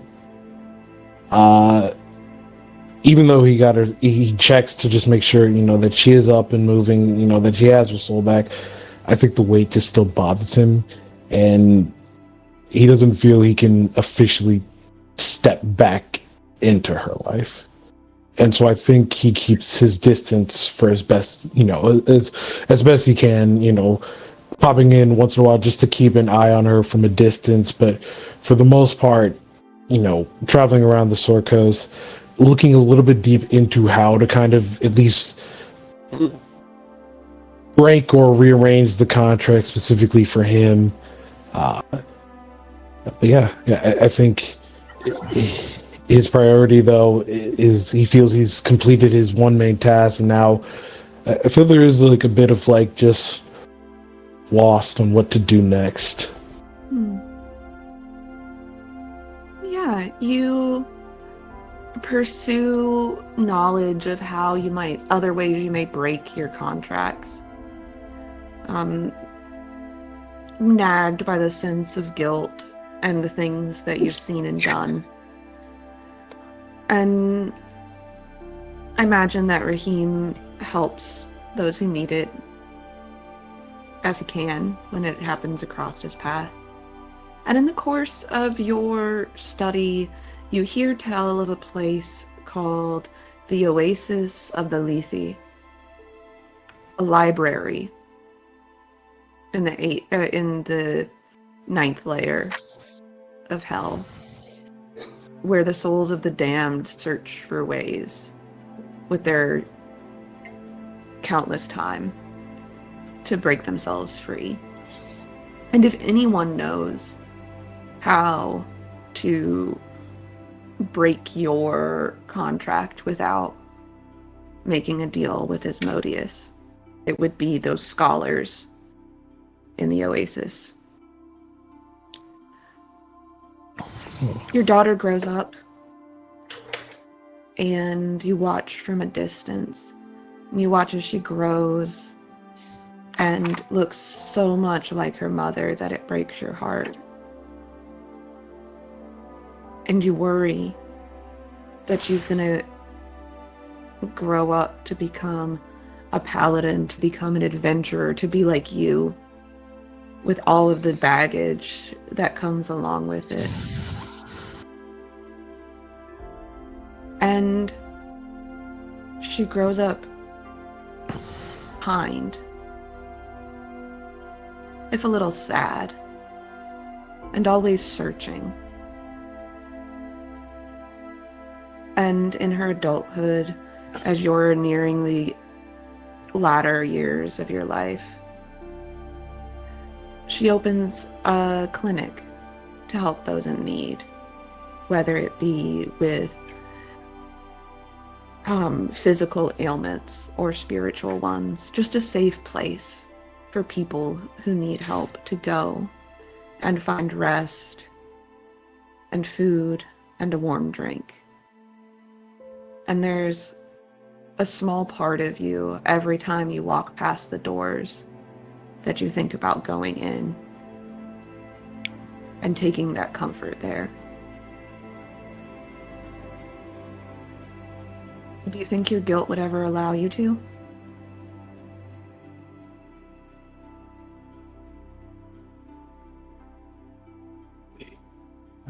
My last roll. No. Those doors stay closed to you. And perhaps you make another foray into the hells to seek the oasis of the Lethe. Perhaps you find some other way. How does Raheem meet his end? I think if his plan is to try one last time, go to the Oasis, I think he might call up a trigger-happy associate. Say you want one last ride. Like to go out with the Son of a bang. bitch, I'm in. Perfect.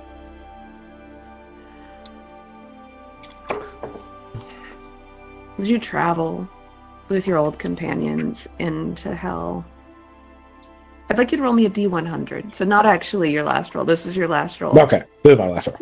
Yep. 60. Okay. You travel the hells with sharp eye, and in many ways it feels like coming home. You spent comparatively little time in these desolate wastes, but they're some of the brightest and most memorable times of your life. And you ultimately do not make it to the oasis.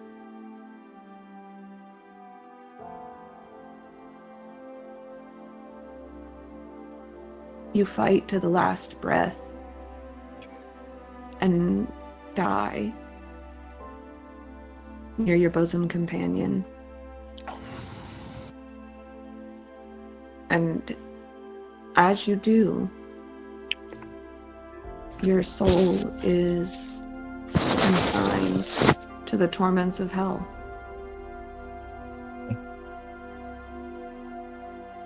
But you feel, now that this part of your contract has been fulfilled, that your soul is in hell, that your daughter's is safe. And that brings you some measure of peace.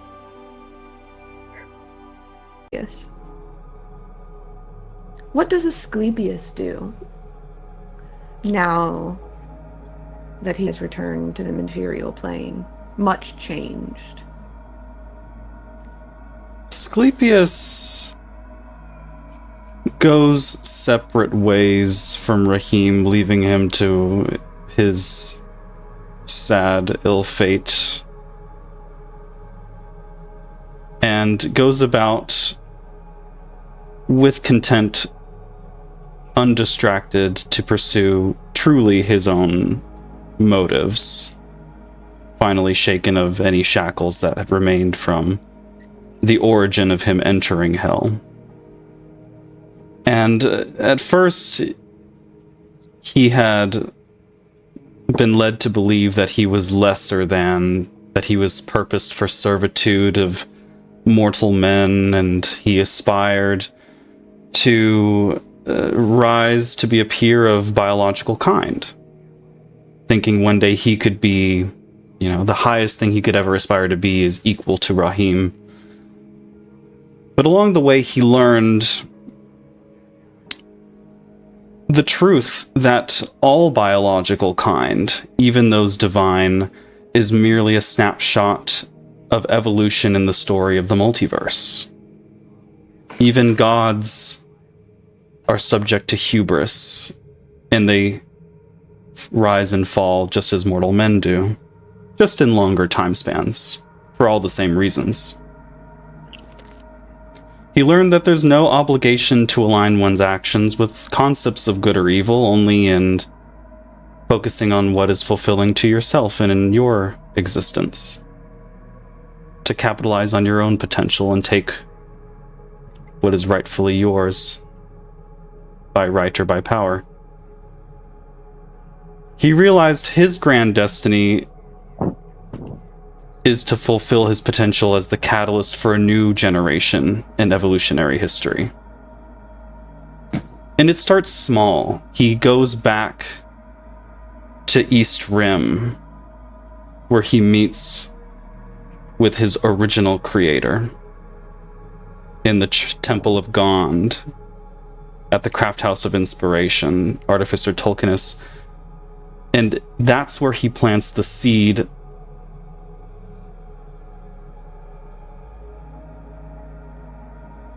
whether by force or by influence, starts his own cult, forcing his prior creator to create what was originally him, an Asclepius Mark V model, the first line of Mark VI's.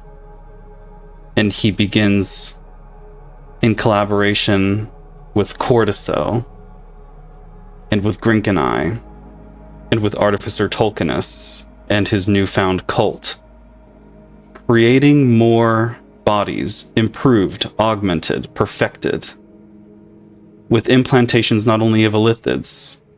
Sklep begins to amass tuning forks throughout the realm, and becomes a planeswalker, slaying and stealing the biological matter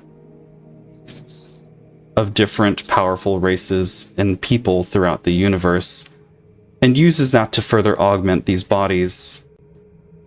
And should his body ever fail, he's essentially phylacteried into the next one, stronger, better, faster, smarter. And this cycle continues until he makes his way across all planes and universes, and eventually reaches the far realm, where he will continue to evolve until one day he'll be ready to lay claim to his first fiefdom outside of the material plane. Possibly even starting with where it all began, when he's ready to challenge Asmodeus.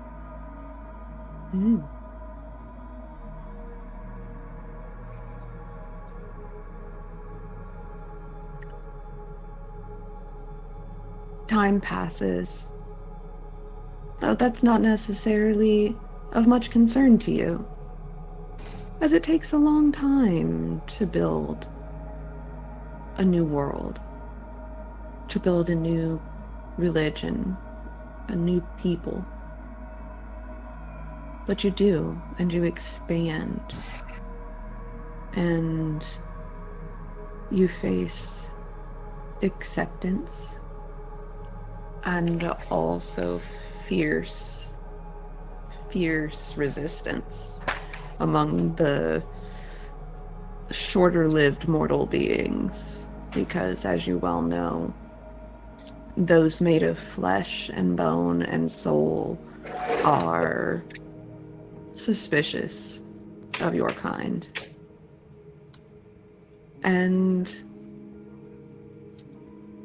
perhaps one day you do face Asmodeus again, when you've amassed enough power from the realms. But that's the subject of legend and story. Who's to say?